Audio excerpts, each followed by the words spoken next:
Kuyate o b'a to ni an bɛ kɔrɔfɔ tɛnkun e la Faransi kɔni ye a ka minɛnw cɛ i da sera ma k'a fɔ kabini waati jan kabini mɔgɔw tɛ daw la fo kana mɔgɔw daw la ka tila k'a kɛ mɔgɔw ka Faransi talen i b'a fɔ i yɛrɛ tun b'a fɔ cogo min na ka an to sunɔgɔ la Faransi taara ko hali u bɔtɔ Gawo m'u sɔrɔ Mali yɛrɛ la a fɔra nin fɔcogo in na yala mun y'a teliya tan nin Mas i b'a dɔn jɛnatigɛ ko bɛɛ fɛrɛ dɛ don min na m'a fɔ Ibrim Boubacar Keïta ma Faransi labila i ka fanga bɛ kisi i bɛ sa fanga la min kun tora ye dɔrɔn a k'a fɔ anw ɲɛna a ka dalilu fɛrɛ jumɛn b'aw bolo mais da yɛrɛ ma don a kuma na o cogo min na Yɛrɛwolo nana fɔ aw de nana yɛrɛ a la mais Yɛrɛwolo nana fɔ i bɛ ka i bɛ taa walima Faransi bɛ taa c'est-à-dire Faransi bɛ taa walima i bɛ taa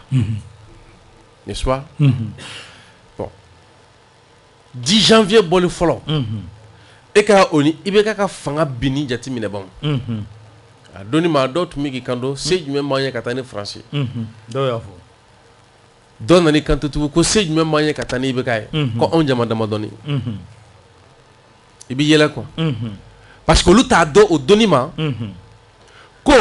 anw bɛ ka nin kuma min fɔ k'o kun kɛlen don kɔtɛrɛ ye IBK ka fanga o ni minnu bɛ fɛ k'a fari olu cɛ donc min b'a teliya dɔrɔn komi IBK m'an ta lamɛn an bɔra n'olu cɛw awa IBK le pouvoir d'IBK tenait parce que Yɛrɛwolo était là comme bouclier a jɛ ka nɔgɔn i bɛ bɔ yen dɔrɔn u b'a talon parce que an de tun kɛlen don ka kɛ bouclier ye an de tun b'u cɛ i bɛ bɔ yen dɔrɔn o t'o ye sisan fanga nana Yɛrɛwolo bɛ k'i ɲɛsin MINUSMA ma ka ɲɛsin faso denjugu ni jamana bɛ se ka mara cogo min na sisan Faransi ni an ka jamana faamaw de bɛ ɲɔgɔn na Yɛrɛwolo yɛrɛ tɛ kuma Faransi kan bilen kosɛbɛ parce que sisan sira bɔra Faransi ni ɲɛmɔgɔw cɛ ka ban parce que an tun bɛ k'a négocier an ta bɛɛ tun ka nɔgɔn sisan an bɔra yen o ni faamaw de cɛ faamaw nana a yirala aw tɛ nin kɛ bilen an ni nin man kan bilen a y'a jɔ yan a y'a sigi yan finalement o yɛrɛ ye yan'a lebu tɔ ka bonya u yɛrɛ ɲini o yɛrɛ ɲini kɔnɔna na olu tun ye tɔgɔ tiɲɛ min ta k'o k'u ka rempart laban ye n'o ye Rusiw ka koɲɛw ye Yɛrɛwolo kɔni nana ka ɲɛfɔli kɛ ka jamanadenw bilasira ka diɲɛ ladɔnniya k'a yira ko nin ye peuple ka ko ye parce que o don o fana tun bɛ ka kuma pour que peuple de ka se ka wuli k'a fɔ k'u b'u kɔ don ko in ma parce que u tun y'a yira k'olu ka tiɲɛni walima ni Rusiw ka jɛɲɔgɔnya k'o bɛna kɛ tiɲɛni wale de ka ɲɛsin peuple ma donc an ye peuple rassurer o y'an ka mission ye donc i ni jamanadenw tɛ i ni jamana ɲɛmɔgɔw tɛ sisan fɛnɛ kɛlɛ min n'i kan ka se k'o kɛ dɛsɛra k'o kɛ Mali fanga bɛ k'o kɛ jɛɲɔgɔnya kura min n'an bɛ kɔnɔna na o jɛɲɔgɔnya kura ma a bɛ se ka waso n'a ye donc o de kama a fɔlen a yɛrɛ fɛ k'a bɛ taa an ka jamana ɲɛmɔgɔw ko k'u ka taa guara la donc a tagali teliyali bɔra yan ne mais minɛn min tun b'u bolo a caya kama u yɛrɛ ka fɔ la k'a daminɛ u taa don kuma fɔli makɔrɔn fɛ su fɛ ko fo kana se le 15 août ma k'u ma su sunɔgɔ u ma tile sunɔgɔ u y'a bɛɛ kɛ baara de la ka se ka taa ni minɛnw ye donc a sumaya kun ye parce que minɛn ka ca ye sinon a kun fɔra ko ka taa guara la Mali fanga y'o de fɔ o kɔnɔna na u fana nan'u yɛrɛ don ko dɔ kɔnɔ ko minnu kɔnɔ ni Mali nan'a ye k'a fɔ tiɲɛ yɛrɛ la an bɛ se k'aw ye ka aw nɔbɔ ka tila k'a ka tiɲɛni jɔ aw la donc o ko minnu bɛ sen na kangada camanw kɛra yanni ko wɛrɛ kana bɔ a kɔnɔna na u y'a nɔgɔya i bɛna u ye tali teliya ka sababu kɛ nin de tabarikala voilà même temps Faransi ambassade ka communiqué kɔnɔna la u y'a jira k'a fɔ ko Faransi jugu ye terroriste ye ko sabula ko terrorisme kɛlɛla yan ko Français caman sara la u y'a fɔ tan Faransi jugu ye terroriste ye mais Français caman sara terroriste kɛlɛ la m'o de fɔ o y'o de fɔ u ka communiqué kɔnɔ o Français kelenw de y'a fɔ ko tiɲɛ don k'an bɛ se ka fɛn bɛɛ f'u ma ko hali n'a sɔrɔ ni olu kun farala rebelle ka waati dɔ la dɔɔni u y'a fɔ wa espère y'a fɔ télé la o Français kelen de ɲɛmɔgɔ y'a fɔ Barikani ɲɛmɔgɔ de y'a fɔ ka conférence de presse kɛ ko nin rebelle ninnu ko tile fɛ rebelle don ko su fɛ ko terroriste don o français kelen de m'o fɔ Mamadu Bazoum a nana yan fɛn Isufu nana fɔ yan Isufu nana yan Isufu y'a fɔ yan ko attaque fɛn fɛn bɛ kɛ ko a bɛɛ bɛ labɛn Kidali ka taga Kidali tun bɛ jɔn ka mara la jɔn ye marifa d'u ma jɔn bɔra n'u ye Libi ka na ale tɛ o français ambassadeur kelen ambassade kɔnɔ quoi ambassadeur kɔrɔ de y'a sɛbɛn a ka livre kɔnɔna la ko l'homme le plus recherché par la France aujourd'hui au Mali ni o Yadi Agali ye k'olu ka sɔrɔsiw ye Yadi Agali minɛ ko Yadi Agali minɛ ne k'u ye mun kɛ k'u ye ambassadeur ɲininka ambassadeur ko a ye n kɔnɔ n bɛ Quai d'Orsay ɲininka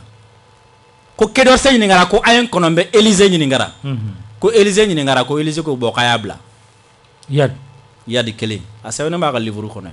jɔn ka livre ambassadeur kɔrɔ ka livre kɔnɔ Nicolas a sɛbɛnnen b'a ka livre kɔnɔ o Yadi de tɛ terroriste ya o yɛrɛ de y'a ɲɛmɔgɔ o ti ko Yadi de ɲini yan ɔ ye mɔgɔ min b'i ka mɔgɔ min ɲini i y'a minɛ i y'a bila jɔn ye terroriste ye jɔn min ka terrorisme dɛmɛ an hakili la Sergei Lavrov m'a fɔ ko n y'a fɔ ye a ye France ministre ye mais a ko a bɛna taa minnu kɛlɛ Mali la mais n b'aw hakili lajigin dɛ aw de ye marifa di ninnu ma Libi k'a ko c'est la vie France m'o démenti jusqu'à présent o kolu kelenw de bɛ yan u ye marifa di minnu ma Libi kolu kelenw de bɛ yan et puis il y a une chose qui est très grave c'est quoi i b'a dɔn terroriste ninnu fana cɛ la dɔw ka di français ye dɔw murutilen don bolo olu man d'u ye kosɛbɛ i b'a dɔn groupe min ka d'u ye JINIM de i b'a dɔn pourquoi JINIM ka d'u ye kosɛbɛ parce que JINIM composé don ni Ansardine Katiba Masina ani Akmi n'i ko Ansardine i ko jɔn o Yadi min minɛ k'a bila u m'a minɛ k'a bila dɛ u y'a minɛ ka taa dogo donc u ni JINIM bolo bɛ ɲɔgɔn bolo u ni JINIM bɛ baara la o ambassadeur ɲinɛ n'o quoi a ma ɲinɛ hakili b'a la a b'a dɔn ambassadeur b'a dɔn ko olu yɛrɛ de y'a sɛbɛn u ka documentaire la parce que i b'a dɔn u ka malheur kɛra min ye cette fois-ci c'est quoi parce que u nana sɔrɔ groupe dɔ bɛ Mali la minnu bɛ yen nɔ ni olu bɛ ka France kɛlɛ olu tugulen don France kɔ u bɛ ka France kɔda ntɛnɛn la et puis ɲɛmɔgɔ dɔw bɛ yen nɔ olu y'a sira ta sinon mas n'o kun tɛ je vous jure dans 10 ans 20 ans ou 30 ans après France ye terroriste financé Mali la cogo min na a ye arme d'u ma cogo min na ale yɛrɛ de tun b'a documentaire kɛ i n'a fɔ guerre d'Algérie u y'a documentaire kɛ cogo min na k'a fɔ ko attentat fɔlɔ min kɛra ko wari min dira ko k'a attentat kɛ 2000 francs ko France service secret de y'a wari bɔ a documentaire bɛ jusqu'à présent a bɛ YouTube kan a ye taa ɲini a ka lajɛ olu de y'a wari bɔ o français kelenw de y'a wari bɔ donc terrorisme mɔni kɔnɔ ko kura tɛ n'i ye terrorisme yɛrɛ histoire ta i b'a ye k'a fɔ ko olu de don an kɛrɛfɛ sisan dans les années 70 ka na fɔ 80 na olu de tun b'a kɛ o tun b'a kɛ cogo min na a dɔnnen don o de la vous savez que Sadio Kamara ye nin fɔ discours kɔnɔ a ye nin yɔrɔ fɔ wa terrorisme ko dɔw de ka modèle lo ko a importera ka na an fɛ yen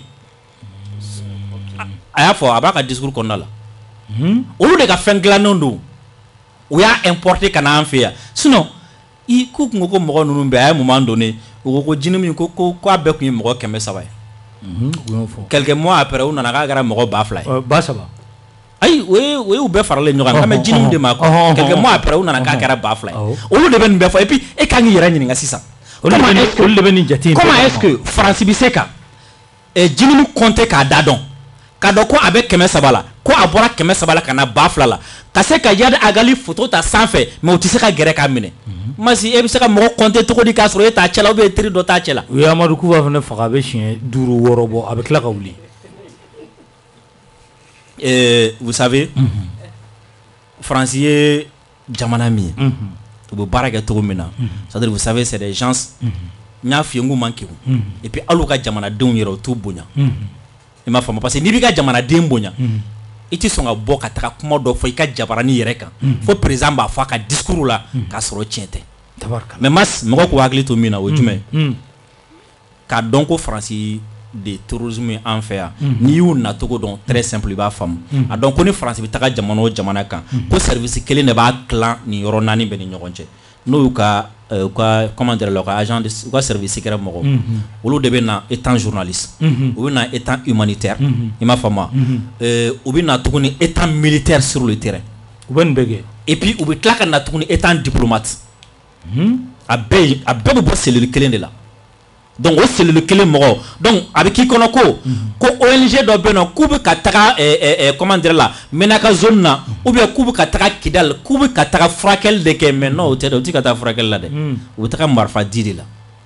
o de la Croix-Rouge minɛna yɔrɔ dɔw la avec Croix-Rouge sɛrɛkɛw b'u bolo ko mɔgɔw b'a kɔnɔ mais armes bɔra a kɔnɔ donc u bɛ tɛmɛ nin sira ninnu de fɛ aujourd'hui il est très clair France yɛrɛ sɔnna a ma k'a fɔ ko olu de ye terroriste u ye terrorisme financé puis u y'a entretenu jusqu'à présent n'an ye France bɔ a la mas pour que ka bɔ kuma la terroriste ka bastion ye Kidali mas pourquoi mɔgɔ k'u yɛrɛ ɲininka pourquoi l'armée malienne n'an sera Kidal n'a fɔra k'an tɛ don Kidal et pendant ce temps là qu'est-ce qui a été préparé qui a été logé qui a été caché an bɛna se o an y'a o bila yɔrɔnin min na an bɛ to yen an bɛna Ben fan fɛ Ben dɔ ko ko n ka ɲininkali kɛ ko munna wulikajɔ tɛ kɛ bi an ka dugu jukɔrɔ nafolofɛnw ko a kɛ an ta ye i b'a fɔ minnu bɛ kɔrɔyan fan fɛ ko munna fɛnɛ sema tɛ fara armée malienne kan ka terrorisme kɛlɛ ko n ka ɲininkali k'i la voilà an bɛ ka taga an ka taa a laban ye boli ye donc an bɛ ka gɛrɛ o de la sisan mas puisque dogotu banna o a banna dogotu banna fɛn o fɛn tun bɛ ko la jamana kɔnɔ bɛɛ dɔnna tun sɛmɛyɔrɔ ye Faransi kelen de ye o Faransi surasi laban taara donc n'o kuma fɔra gɛlɛya min bɛ yen sisan an kana ɲɔgɔn nɛgɛ mas MINUSMA ko de ye gɛlɛya ye ni kɛnɛ furanna sisan ko MINUSMA bɔra yen Mali ni Irisiw jɔlen filɛ jugu jɔlen filɛ mas wagati damadɔni ko de don walahi nin ko in bɛɛ ka bɔ a la ne ko MINUSMA bɛ sɔn k'u jɔ ani jugu cɛ yan mais tant que MINUSMA bɛ yan olu fana b'u ka yala yala la o u b'u ka yala yala la misale kɔrɔmasuru ye mun ye kɔsa in na camancɛ bolo fɛ a tɛ kalo 2 bɔ kalo 1 ni dɔɔni Mali b'a ka patrouille la Mali ni anglais ka contingent bɛn na u bɛ yala la anglais ka contingent bɛ MINUSMA kɔnɔ min bɛ MINUSMA kɔnɔ Mali n'u kunbɛn na Mali ye tamasiyɛnw bɛ kɛlɛkɛ bonda la k'a yira ni ye côté ami aw bɛ tamasiyɛnw fili ɲɔgɔn ma a dɔw ye lumière verte a dɔw wɛrɛw ka ca olu bɛ sen na kɛlɛkɛyɔrɔ la yen surasiw de b'o gundow fɔ k'o gundow dɔn fɛnɛ u y'o kɛ u kan u ma kuma kabiri yɔrɔ ka jan kabiri 9 kilomètres b'u ni ɲɔgɔn cɛ an ka armée y'o fɔ k'u gɛrɛ ɲɔgɔn na kosɛbɛ u ma kuma fɔ ka n'u jɔ ɲɔgɔn kɔrɔ ka ɲininkali tɛnku la an ka opération Mali ko maaw fɛ ko kumaw k'an bɛ ka tamasiyɛn ɲininkali k'aw la nin don wa jugu don aw tɛ kuma ko mun y'o kɛ k'olu kuma ye quoi bilahi k'u kuma ye o kɛlɛ laɲini min bɛ nin kɔ o de y'o ye o wagati de la a bɛ ka fɔ ko kalo 6 min n'u y'o kɛ minɛ donni ta la o wagati kelen na président Macron bɛ k'a ɲini k'a Assimi rencontrer ayi dɛ kosɛbɛ n ko Sogɛli y'o de fɔ le 21 avril CNT ɲɛkɔrɔ ko ni Ala sɔnna ko tile 2 la ko sigi bɛ kɛ fɔ ne bɔra ka berelatigɛ k'a la premier ministre y'o de ɲɛfɔ ma sigi tɛ yen mais Macron a bɛ demander effectivement a ka voyage annulé kɔfɛ kosɛbɛ Assimi kɛlen k'a fɔ le 18 février k'a ye minɛnw cɛ gwara la sans délai fin février si je ne m'abuse le 25 ou le 26 ko fa ni u ye a lettre yɛrɛ de ci k'a n'an ka président ko fa ni Assimi ka ɲɔgɔn ye fɔ bi Assimi ma jaabi di o jaabi kɛra min ye k'a y'aw ka minɛnw cɛ ko accord de défense min b'an n'aw cɛ k'o bɔra yen cɛkisɛ cɛ tɛ muso tɛ olu bɛ ɲɔgɔn ye u bɛ mun fɔ o de ye tiɲɛ ye o de ka ɲi ka fɔ ɲɔgɔn ye quoi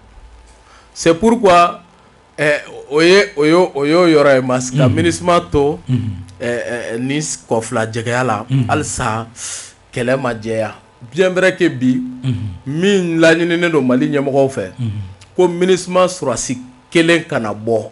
avion kelen kana bɔ ni Sadio Camara ma accordé o de laɲinina bi Mali ɲɛmɔgɔw y'o de laɲini kosɛbɛ fo Sadio ka accordé fo Sadio de ka accordé rotation o de la fɛn y'a sɛbɛn a tɔgɔ Ablaye Diop y'a fɔ ko yamaru dira ko Allemand k'u ka rotation n'u ka vol réparé ko conformément au nouveau mécanisme a y'a fɔ tan nka a ma walawala n ye c'est un code diplomatique olu bɛ nouveau mécanisme kɔrɔ dɔn anw b'a kɔrɔ dɔn nouveau mécanisme ye mun ye i bɛ taa Sadio Camara de b'a lajɛ bon a bɛ se ka bɔ a y'a laɲini k'aw bɛ bɔ sini ntɛnɛn 22 août aw bɛ se ka bɔ a y'aw jɔ fɔlɔ aw ni Irisiw b'an ka baara la yan n'an kala k'an nɔ fura a ye bɔ juma donc o de ye nouveau mécanisme ye o révolution intelligente de bɛ yen ka kow tali ɲɛ mais min ka ɲi ka kɛ sisan ka nin don o la anw de bɛna plainte don Faransi kama yɛrɛwolo fana kosɛbɛ yɛrɛwolo ni maliyɛn bɛɛ ka an plainte bɛna wele de bila organisation bɛɛ peuple ka plainte an bɛna o de kɛ ka tila ka bɔ k'an ka plainte kɔkɔrɔma don fana dɛ an tɛ sigi yɛrɛ kuma in sigi in bɛ kɛ o de la an tɛna an ka minɛn bɛɛ bɔ plainte bɛna don Faransi kama kosɛbɛ an b'a baara kan on a déjà saisi un pôle d'avocat anw yɛrɛ ye bataki d'u ma a ye nin lajɛ diɲɛ sariyabaw ni hakili don yɔrɔ a y'aw ta fara nin kan parce que Ablaye Diop y'i ta bɔ cogo min n'i y'a bɔ kaban u bɛ t'u sigi de spécialiste du Mali spécialiste du Sahel versi do olu ye livre kelen ni fila fara livre kelen ni fila kara Mali kan u ma deli ka se yan yɛrɛ o la an fana y'a yɛrɛ wele spécialiste de la France de l'Europe et du monde occidental an de fana b'u dɔn an b'u ka hakilina dɔn an b'u ta a bɛna plainte don o kama kosɛbɛ an ka allié stratégique bɛɛ mais a ka ɲi ka organisation bɛɛ wele sisan peuple de bɛna plainte don o tɛmɛnen kɔfɛ sinon n'a fɔra k'an ka jamana ɲɛmaaw ye nin koba kɛ ka dalu ni fɛn mɔgɔw k'u sigi ten k'a lajɛ kuma parce que l'Afrique vraiment a bɛ fɔ de la ko l'Afrique a un incroyable talent a bɛ bila nin de kɔnɔ nin de don i ka jamana bɛ ka ci ko jugu filɛ k'i da gulɔbara ni sigi a man ɲi quoi c'est ce qu'ils font mais nous on va soutenir la plainte wa an b'a dɔn objectif stratégique ye min ye a bɛna tɔ don min ye wala hali ni Faransi donna CPI la ou bien a bɛna don min parce que a kɛlen k'i b'an kɔnɔ an bɛ t'u jɔ baara de la la France à la barre o kɔfɛ la France au poteau o de ye laɲini Silasa k'anw ka jamana kɔnɔ u ye fɛn bɛɛ kɛ fo ka kɛlɛ in dɛn diinɛ la k'a dɛn siya dɔ la k'a dɛn sigiyɔrɔko la k'a dɛn fari couleur la fɛn bɛɛ parce que u bɛ Silasa ɲinini de la u b'o baara de la comme Sidiki la génocide kosɛbɛ u b'o baara de la donc pour nous an fana bɛna kiri don ka ɲɛsin kɛ o ma laɲini ye min ye walahi ni Faransi donna mɛnɛmɛnɛ wo kɔnɔ an t'u to yen mas aw bɛ ka taa Niger o de ye laɲini ye a bɛna t'u nɔfɛ kuma bɛ ka daminɛ o ko ka veto min bɛ Faransi bolo ko k'a kɛ rotatoire ye Union européenne jamanaw ni ɲɔgɔn cɛ ko k'a k'a ye wa Alimanw nana an rencontré don min an y'o de fɔ Alimanw ye aw bɛ nin ko de don ba la wa laɲini wɛrɛw bɛ kɔfɛ mas Faransi ye diɲɛ tɔɔrɔ toro il faut k'a ka jɔ ten quoi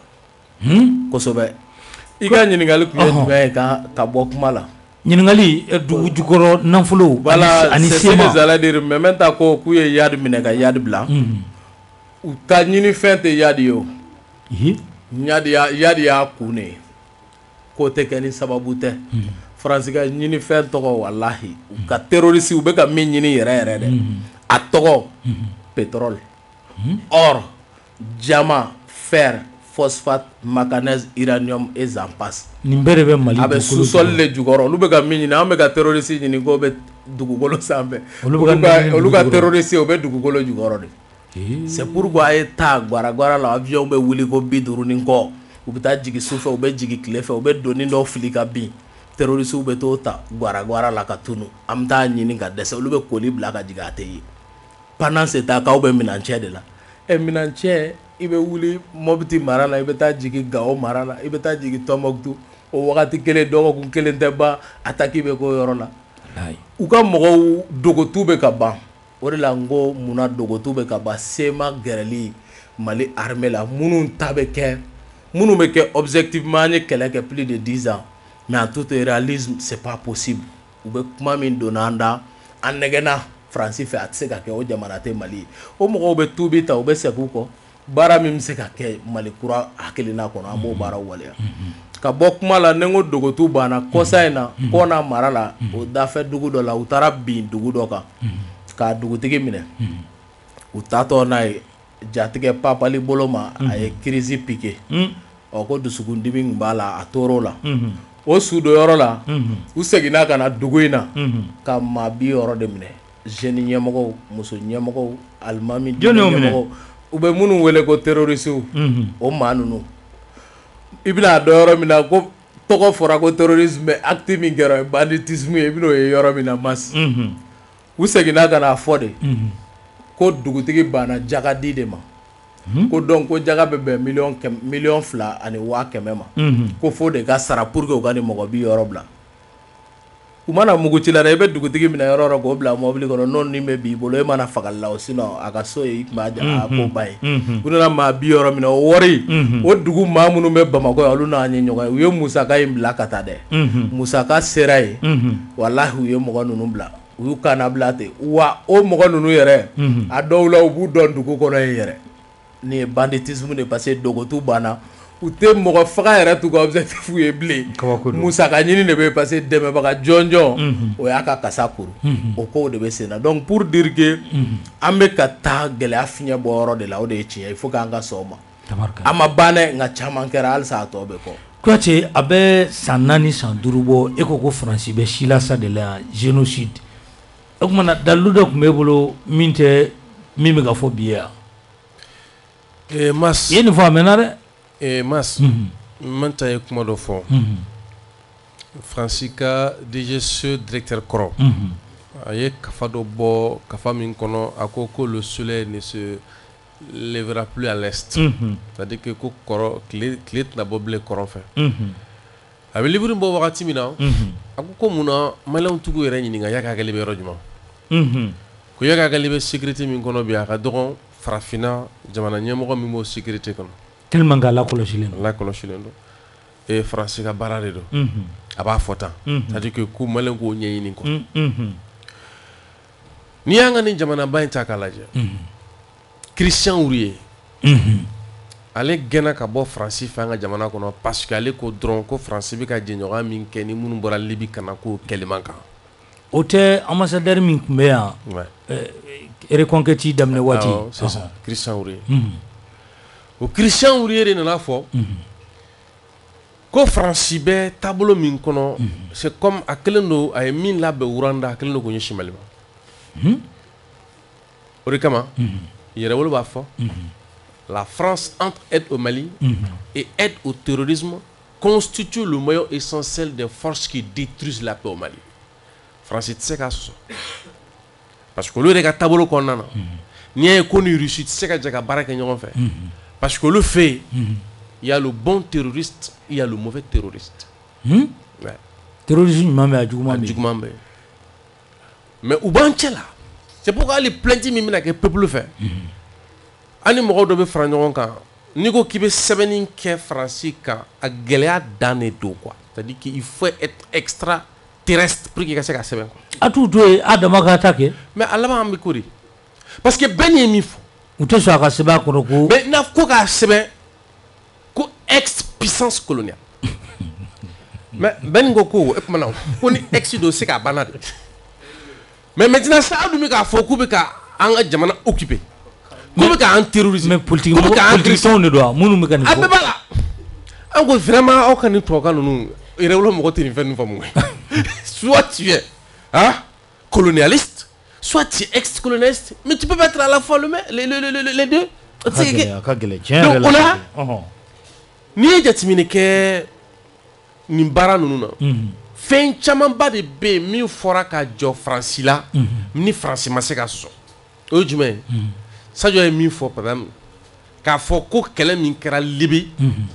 o min kɛra Faransi fɛ k'o kɔlɔlɔ b'an kan o to ye Faransi ye jɛɲɔgɔnya min kɛ ka Kidali minɛ ka na fɔ min ma le statu quo parce que Nicolas Norman n'u ka ambassadeur kɔrɔ ye o de kan ko o statu quo in ko o de bɛ jamana bila situation de ni paix et de ni guerre. Kɛlɛ tɛ yen. mais les gens meurent à petit feu.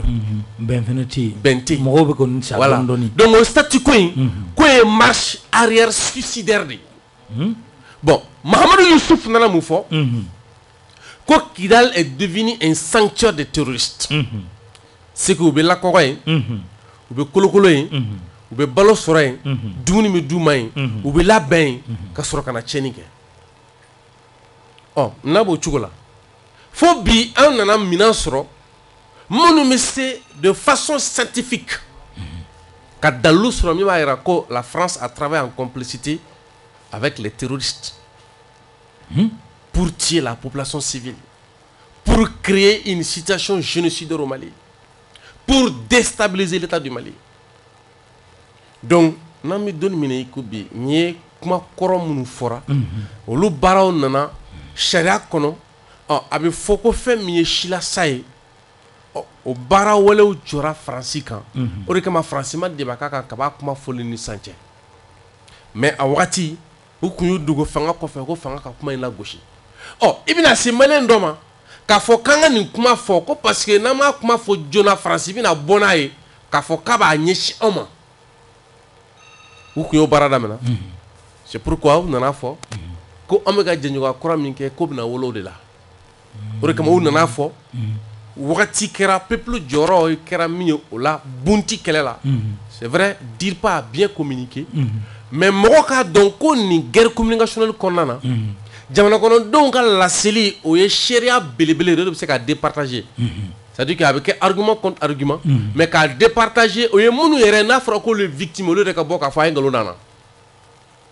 i b'a fɔ capital pula ko ye gouvernement ka communication min kɛ donc mura o min kɛra u kun y'a se k'u bɛna o kuma de ta ka ɲɛsin an ka jamana ma donc an bɛ don min i ko bi o ye mura min kɛra mura contre les ennemis de la République du Mali mais olu ye min kɛ ka ɲɛsin farafinna bɛɛ ma ka ɲɛsin Sahel bɛɛ ma ka en commençant par Libye walima Niger jateminɛ Côte d'Ivoire o tɛ donc an ka maliyɛn politique mɔgɔ dɔ ni maliyɛn jeunesse dɔw bɛna mun de fɔ non kɔn'an ko jeunesse dɔ qu'on est en train d'exagérer ko a bɛ ka fɔ ka juguya i b'a f'u ɲɛna fɛn jumɛn de bɛ yen qui selon toi est un ingrédient du génocide et qui n'est pas au Mali a bɛ se ka fɛn kelen jumɛn f'i ye ko min wele ko nin ye silasa waleya ye min n'o bɛ Mali jɛ bi Faransi bolo a lakɛ fɛn bɛɛ dafara a lakɛ fɛn bɛɛ dafara donc n ye ɲininka ko plainte min bɛ ka kɛ Faransi kan ko est-ce que a ɲɔgɔn tɛ se ka kɛ Blaise Compaoré fɛnɛ kan k'a fɛnɛ senba bɛ an ka gɛlɛya in na n'i ye jateminɛ kɛ an ye bɔli dɔ kɛ avril kalo tile 9 u bɔli la Ivoire cɛkɔrɔba in Alassane Dramane Ouattara jate dɔnnen don koyi a fɔlen don ko maa fila siga kun kelen don la k'olu ye tiɲɛni kɛ Gbagbo o ni Alassane Gbagbo taara san 10 kɛ CPI la ko fɛn ma k'a la a fɔra ko foyi t'a la tiɲɛni dun kɛra a kɛbaga jɔn ye ouais i ma tiɲɛni a yɛrɛ kɛ awɔ o to yen Blaise a fɔlen don a kɔnɔ Thomas Sankara ka saya o ni o Blaise kelen min n'a yera ko tiɲɛnikɛlaw nana bɔ k'a fɔ diɲɛ bɛɛ ɲɛna ko Blaise de tun b'olu fourni en armement et que Blaise yɛrɛ fɛnɛ nana u ka mɔgɔ beleselenw ta ka t'u ka soin k'a fɛ yen o to yan mais y'a sɔrɔ dɔ bɛ yen u bɛ min wele ko le monsieur de l'Afrique de l'Ouest o monsieur de l'Afrique de l'Ouest n'o ye Laurent Bigo ye Laurent Bigo de y'i kanto ko pourquoi maliyɛnw bɛ bɔ Mali la ko ka taa u ka sigi kɛ Burkina wagati min na an tun bɛ taga sigi na fɛn binnen Amadou Toumani Touré binnen ko Blaise est le plus gros perturbateur le parrain des terroristes chez nous. a cɛ plainte k'a fɛnɛ kan n bɛ fɛ ka min f'i ɲɛna nin bɛɛ de b'an ka panel kɔnɔ parce que Blaise m'o kɛ Faransi kɔ Alassane fɛnɛ ye min kɛ a m'a kɛ Faransi kɔ donc o Faransi fɛnɛ ye min kɛ a m'a kɛ minnu kɔ a bɛɛ de bɛ constituer k'a kɛ document ye min bɛna yira diɲɛ na wa mɔgɔw minnu bolo k'a kɛlɛ tɛ se ka kɛ cɛ k'u ka n'u yɛrɛ tɔɔrɔ sa mas cɛ jama dafara sotarama fara terrain fara bateau fara u ka n'u yɛrɛ tɔɔrɔ bon n'u yɛrɛ tɔɔrɔ ka tila ka t'i ta kɛ tugun minnu b'o kɛlɛ kɛ minnu bɛ ka Faransi kɛlɛ ka se Faransi la e bɛ siran Faransi ɲɛ e bɛ tila k'i joli ɲɛ ne ma dala n'e ta ye siran dɔrɔn n'i fa t'a la o parce que o bɛ se ka faamu cogo di parce que souvent il faut ça mais e bɛ siran Faransi min ɲɛ Faransi bɛ siran minnu fɛnɛ ɲɛ e b'i joli ɲɛ donc souvent faut k'an ka jateminɛ kɛ tiɲɛ yɛrɛ yɛrɛ la n'a dɔ ta tɛ fa ye mɔgɔ dabali bɛ ban aw ni Faransi ka bɔ problème min ye i Blaise o i Alassane Dramane Ouattara o i Faransi o i MINUSMA o parce que MINUSMA ko la le 22 septembre mas an bɛ fɛ maliyɛn an bɛna don o de la sisan Bamako kɔnɔ yan maliyɛn miliyɔn 2 22 yɛrɛ don bɔli bɛ yan mas an bɛ don min na i ko bi date dirira o donc o date la f'a ka démonstration de force kɛ ka kangari min kɔfɛ u b'a faamu k'a fɔ ko kɛlɛ t'an cɛ an tɛ kɛlɛ fɛ fo MINUSMA ka taa de mais mas n'a ma taa MINUSMA ɲɛmɔgɔyaso bɛɛ bɛ Faransi bolo n'a ma taa Faransi ka contingent bɛ MINUSMA kɔnɔ yan n'a ma taa faransi minnu da bɛ file kelen na olu ka kɛlɛcɛ b'an ka jamana kɔnɔ bi mɔgɔw tɛ MINUSMA ko juguya dɔn parce que le peuple a pris le contrôle sur la MINUSMA. Mais quand la situation va se fragiliser, quand peut-être une partie du pouvoir va échapper au gouvernement, c'est en ce moment qu'il va donc que c'est des dangers. MINUSMA. Mais MINUSMA da kuntanga munaya. Fransi da kuntanga munaya. Na franco la souveraineté. Ngoni yoro ko de do. Donc pratiquement ami dominer ko be masse. Fo mɔgɔ k'a dɔn an bɛna nin sɛbɛn minnu kɛ kɛlɛ ka kɛ n'a fɔ wuranda kɛ cogo min na faransi ka jɔ a la a ye tiɲɛni min don an ka jamana kɔnɔ a k'a réparer. mais maintenant aw bɛ fɛ ka faransi jɔ a ka kɛwale la a dun wuranda ta u mɛnna yanni u ka jɔ a la dɛ hali Alizeri ta u mɛnna dɛ san caman kɛra dɛ aw dun bɛ fɛ k'u a jɔ u la sisan kɛcogo b'o la. plainte ko la a bɛna fɔ i ye mɔgɔ dɔw don a la olu kɛra ambulance ye ka ban. jɔnni. Blaise ninnu ma kɛ ambulance ya. mɔgɔ tɛ tiri kɛ ambulance kan. ambulance la. an bɛ yiri in lili bɔgɔti. fɛn fɛn bɛ sanfɛ a bɛɛ bɛ bin a kɔnɔ ye. mas nin waati na ko Macron ye problème yɛrɛ sɔrɔ min ka bon ni anw fɛnɛ. problème jumɛn. ko Barkhane Sɔrɔsiw yɛrɛ bɛ fɛ ka muruti Macron bolo. a y'u labɔ so k'u kana intervention na ko ni farafin ko k'u t'u fɛ ko yanni u ka taga n'u Niger mun na u tɛ segin so. Barkhane yɛrɛ de ko tɛ. o de bɛ Faransi presse la n bɛ ka kuma i fɛ nin waati in na ko Barkhane élément dɔ bɛ fɛ ka muruti mais o y'u kungo ye. Faransi jɔli bɔgɔ jeninen kan. Vous savez an bɛ tilen k'a fɔ mɔgɔw ye k'a fɔ ko nous sommes dans une révolution intelligente. An bɛ tilen k'a fɔ mɔgɔw ye k'a fɔ ko la libération de l'Afrique va partir du Mali. An bɛ tilen k'a fɔ mɔgɔw ye ko kɛlɛ in tɛ kulonkɛ ye quoi. I m'a faamu mas. Gouvernement kɛlen kɔfɛ ka Conseil de sécurité saisi. Prévu bɔlen k'u da. Munna waati o waati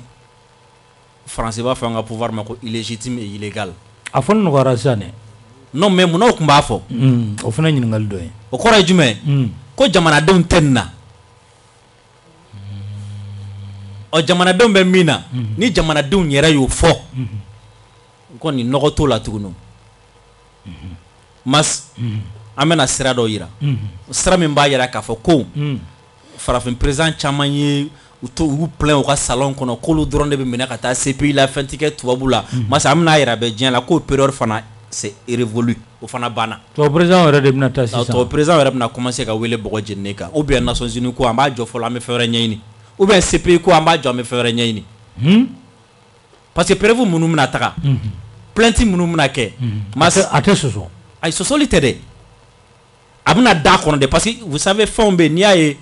a fɔra ko preuve dɔw bɛ yen nɔ k'olu tora kɔfɛ. Mas o de la Yɛrɛwolo débouche sur le rempart an sera yɔrɔ dɔ la. An bɛ to ka gouvernement kɔnɔ fɛn dɔw la pour ne pas les compromettre. I m'a fɔ ma fɛn dɔw bɛ k'an bolo an bɛ kɛ fɛn dɔw kalama. Ni gouvernement ye stratégie dɔw ta n'a ye sira dɔw ta an bɛ kɔnɔli kɛ fɔlɔ. Sinon mas preuve b'an bolo. Mas o ma ɲi dɛ. Mais ni ala sɔnna ma plainte minnu bɛna rédiger a bɛɛ lajɛlen bɛna k'a kɔnɔna na preuve bɛna k'a kɔnɔna la et puis plainte kɔfɛ fɛn caman wɛrɛ bɛ yen nɔ minnu b'a kɔnɔna la et puis a ye dayɛlɛ tɔw yɛrɛ bɛ ka commencer ka a possibilité imaginer u fɛ yen même minnu ka président ma sɔn k'u jɔ fɔlɔ parce que n'i y'i ban k'i jɔ i ka peuple yɛrɛ farala ɲɔgɔn kan plainte kɛ Faransi contre la tu seras obligé de réagir i bɛ réagir o ye diyagoya o Faransi fana obligé len don ka retour dɔ kɛ o de la ne ko n ko masa an bɛ ka taga yɔrɔ dɔ la Faransi a laban bɛ juguya parce que an bɛ ka se yɔrɔ dɔ de la vous allez voir que an ye Monaco kuma fɔ sisan Monaco kuma comme c'est stratégique on va pas dire ça sinon e k'a jateminɛ dɔrɔn e ni mɔgɔ min bɛ kɛlɛ la i ko a bɛ ka marifa ci la i ko a ye terroristes financer i ye plainte don a tigi contre la vous pensez que i bɛna continuer ka t'i ka wari ta o tigi fɛ i ka na o tɔ mɔgɔ kan k'o stratégie tɔ faamu i m'a faamu mais entre nous et la France aujourd'hui c'est-à-dire a bɔra anw ni France dɔrɔn ni ɲɔgɔn cɛ sisan kɛlɛ taara sur le plan a taara c'est-à-dire a taara farafinna an bɛ farafinna kɛnɛ de kan sisan i m'a faamu gɛlɛya dɔ de bɛ yen nɔ an b'a wuli diyagoya la et puis a bɛ wuli ni stratégie min an bɛ n'olu stratégies de ta sisan nɔ i m'a faamu an ye étape fɔlɔ tun ye jumɛn k'a yira mɔgɔw la France ye min ye k'a yira mɔgɔw la France bɛ se ka gɛn ka bɔ Mali la wa k'a yira mɔgɔw la ko France bɛ gɛn ka bɔ Mali la wa k'a bɛ gɛn fana foyi tɛ bɔ a la tabarikala France gɛnna étape filanan ye jumɛn o ye ka France sen bɔ farafinna et puis ka farafinna segin ka na k'a bila a tun bɛ minɛn min kɔnɔ fɔlɔ a ma fɔ Kanku Musa ko c'est l'homme le plus de tout le temps o ma f'i ye bon Afrique bɛna segin ka na o minɛn de kɔnɔ k'an ka richesse segin an yɛrɛ ma ka tila k'an ka droit de veto k'a di an ma France bɛ tila ka n'an deli yan Ben dɔgɔ ngi ɲininka ko Assimi militaire de bɛ an kunna bi ko est-ce que labɛn b'aw bolo militaire kɔfɛ Assimi civil kana hakilina min bɛ Assimi na o ɲɔgɔn ka k'a la fasokɔnɔw b'a la o ɲɔgɔn ka k'a tigi la ko est-ce que o fɛrɛ b'aw bolo wa voilà an y'o o fɔ Ala ka dɛmɛ kɔfɛ ni Ala sɔnn'a ma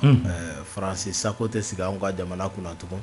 ni Ala sɔnn'a ma sonba kule sontigɛba ka jamana nafolo tigɛ fila la dun k'o tɛ sigi anw ka jamana kunna tugun parce que saga ja gɛlɛyara cogo cogo i tɛ se ka suruku seli saga o ye tiɲɛ ye awɔ ka kɛ suruku ka alimamiya i tɛ se ka ko ye i ja gɛlɛyara cogo cogo donc o kama Mali bɛ gu min kan bi a bɛ wajibiya an ka Mali den sɛbɛ dɔ ɲini min bɛ se ka jɔ Mali ɲɛ quoi Maliyɛnw ɲɛkɔrɔ politique mɔgɔ dɔ ka nin kɛlɛ continuer politique mɔgɔ dɔ donc an bolo an bɛ yɔrɔ min na sisan comme on a tout le temps dit qu'on soit politique parce que Modibo Keïta était politique Che Guevara était politique Sankara était politique Kadhafi et ainsi de suite Lumumba Sékou Touré tout le monde donc pour nous a ka kɛ Mali den sɛbɛ o de ka bɔ an bolo kosɛbɛ ni bɛ mun baara la ou bien i bɛ bɔ bolo horizon jumɛn kɔnɔ bɔrɔ jumɛn na quoi i bɛ se ka mun kɛ jamana ye yɛrɛ mun den sugu ye jamana den sugu jumɛn ye pour ka se ka jamanadenw ka laɲini ta o de ka bɔ an bolo donc an bolo a bɛ wajibiya an ka malidenw an ye min fɔ la doctrine de la souveraineté est instaurée au Mali o min n'an y'o bila sen kan o taabolo in tɛ bila quoi mas on est obligé ka continuer ni nin dynamique de ye Assimi mania pendant la transition et après la transition Assimi mania il faut qu'on s'implique activement on met tous les moyens en œuvre pour que qu'on les réaliser pour le bonheur des Maliens et puis pour la libération totale et vraie de l'Afrique tout entière tabarkala Kuyate ko ka i ɲininka ko kiiri a bɛ se ka sarada Maliyɛn bɛɛ lajɛlen ni ɲɔgɔn cɛ jotigi ka jo ka d'a ma jalagitigi ka jalagi ko yɛrɛwolo ka fɛɛrɛ ye jumɛn ye o ko la Mas yanni i ka ɲininkali jaabi an b'a da maaw tulo kan Bataki ye 70 22 33 60 70 22 33 60 Mas i b'a dɔn nin sɛbɛn min filɛ an bolo n'an y'a wele ko déclaration d'appel sur le drapeau nin kɔnɔna na an y'an sinsin fɛn fila de kan min bɛna kɛ kɛlɛ bolo fila ye ka taa jamana ko la forobaca bɛ se ka lakilen cogo min na o ni kiiri bɛ se ka jɔ maliden bɛɛ cogo min na Mas yɛrɛwolo ka fɛɛrɛ dɔnnen don o ye jumɛn ye o ye yɛrɛwolo sɔnna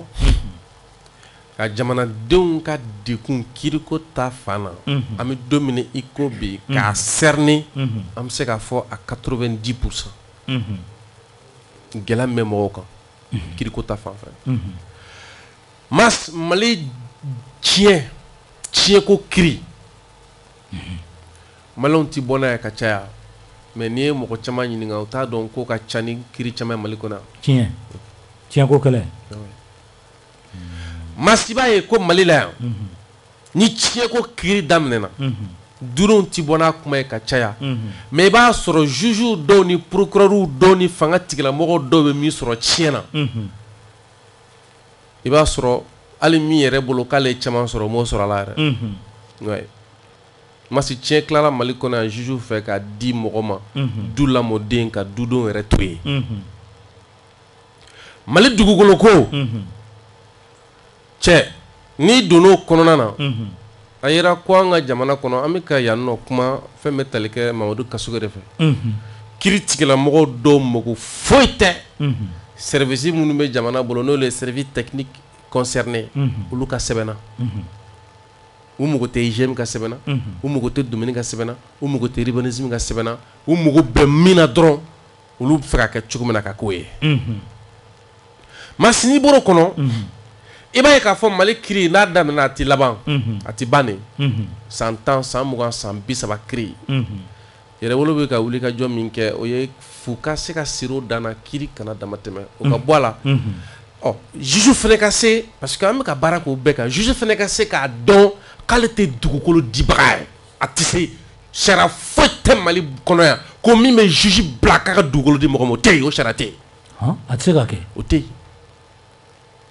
sans aucune justification appelable juge tɛ se ka dugukolo di mɔgɔ ma ma sɔn ka fara o gɛlɛya kan an b'an yɛrɛ ɲininka kuma bɛɛ an ye tagali min kɛ yɛrɛwolo ka comité de pilotage fana jamana bɛ gɛlɛya min kɔnɔ mais i b'a kalama ko fanakaw ka gɛlɛya fɔlɔfɔlɔ min fɔra ɲɛna o y'u ka kunkolotigɛko de ye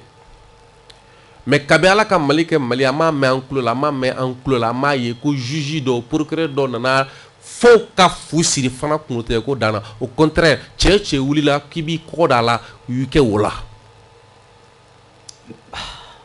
masa an m'a mɛn an m'a ye ko fɛn bɛ tali kɛ jɔnmaya ko kɛlɛ min jɔnya ko kɛlɛ bɛ Kayi mara kɔnɔ ko procureur dɔ sɔrɔla ko juge dɔ sɔrɔla ko inspecteur ko commissaire dɔ sɔrɔla ko commandant dɔ sɔrɔla ko min y'i ko k'a b'i nin da la ko k'a kɛlɛ parce que minnu bɛ ka justice fɔ k'a dɔn ko nin bɛɛ de b'a la koyi o t'o ye masa ma m'an tulo la diɲɛ don si da kelen ko Mali kɔnɔ ko juge dɔ sɔrɔla ko procureur dɔ sɔrɔla ko min ko dugukolo ko ɲami ko bɛ Mali kɔnɔ ko f'u ka sira dan na kabi ka Mali kɛ Mali an b'a mɛn an tulo la an y'a ye ministre kunda là on fait allégeance à Zoumana Sako min nana en tant que ministre des finances k'a bɛ fu siri yurugujurugu la an m'a mɛn an tulo la don si da kelen ne m'a mɛn n tulo la m'a ye m'a la kalan ye ko procureur dɔ sɔrɔ Mali kɔnɔ mais ko juge dɔ sɔrɔ Mali kɔnɔ min ko Mali foroba nafolo tali k'a buruja ka yiriya kɛ k'a bɛ fu sara tan o ma kɛ donc ni malo min fɛ ka ɲɛ sɔrɔ ka kiriko la u b'u panpɛ nin de kan an bɛ kɛlɛ kɛ nin de kan mais n'an y'an ka kiriko kuma kɛ jakumabo ye k'o kɛ n'a fɔ o ye boliko de ye k'o kɛ n'a fɔ o ye faransiko kuma de ye da tɛ se ka don a la an bɛɛ to ni jɔnya kɔnɔ wa faransi bɛ segin ka n'i sago kan na o jɛlen don u ko teri mais bɔ kuma na ni min ye yɔrɔ la ni fanga o fanga ma se k'a ka jamana kɔnɔdenw lakana cɛ o kɔrɔ ko fanga tɛ se k'a yɛrɛ lakana awɔ kɔrɔ o de c'est pour que fanga bɛ firi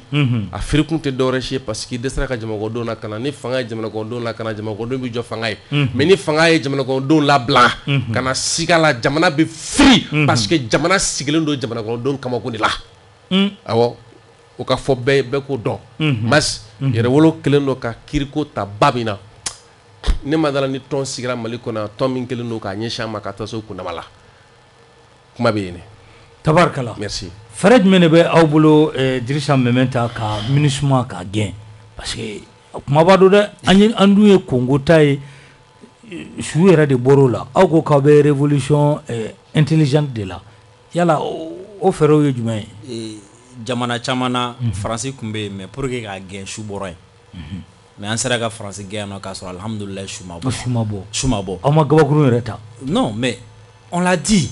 an bɛ révolution intelligente kɔnɔ o ye kelen et puis kɛlɛ dɔ de don an bɛ ka min kɛ an dalen don a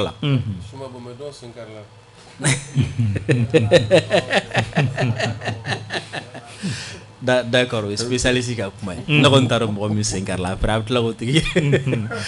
vous savez an bɛna min kɛ pour que MINUSMA ka taa mas an bɛ kɛlɛ min kɔnɔ an t'a fɛɛrɛw bɛɛ fɔ mais lettre min déposera o tun ye fɛɛrɛ dɔ ye lettre in kɔfɛ an ye bɔli min kɛ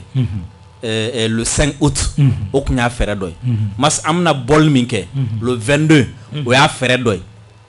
a fɛɛrɛ caman bɛ yen olu bɛ kɔnɔna la an t'an da don olu la quoi an mago bɛ 22 an mago bɛ boulevard la le 22 dɛ n'aw fana bɔra o don kelen ye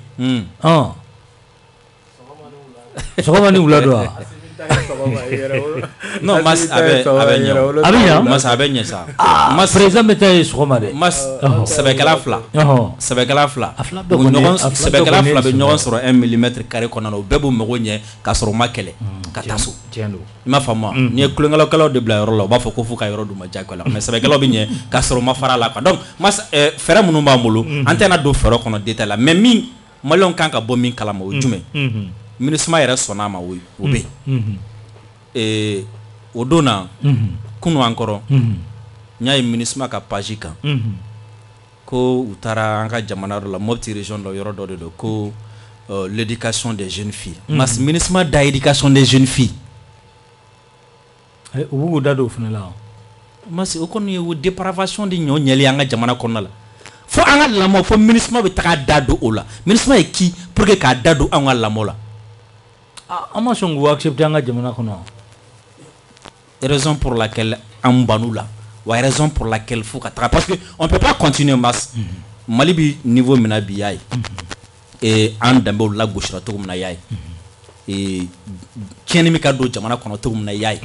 k'a fɔ ko an bɛ k'o dilan waati min na ko mɔgɔ minnu bɛ yen nɔ k'u ka sira tɛ danbeko la u ka sira tɛ foyi la surtout mɔgɔ minnu bɛ yen nɔ n'i y'u ta n'a fanba ni gini tɛ i b'a sɔrɔ pedow don olu de ka to an ka musomanninw sigi k'u bɛ taga lamɛnko kuma f'i ye mas u bɛ mun don u hakili la ko filɛ sɛ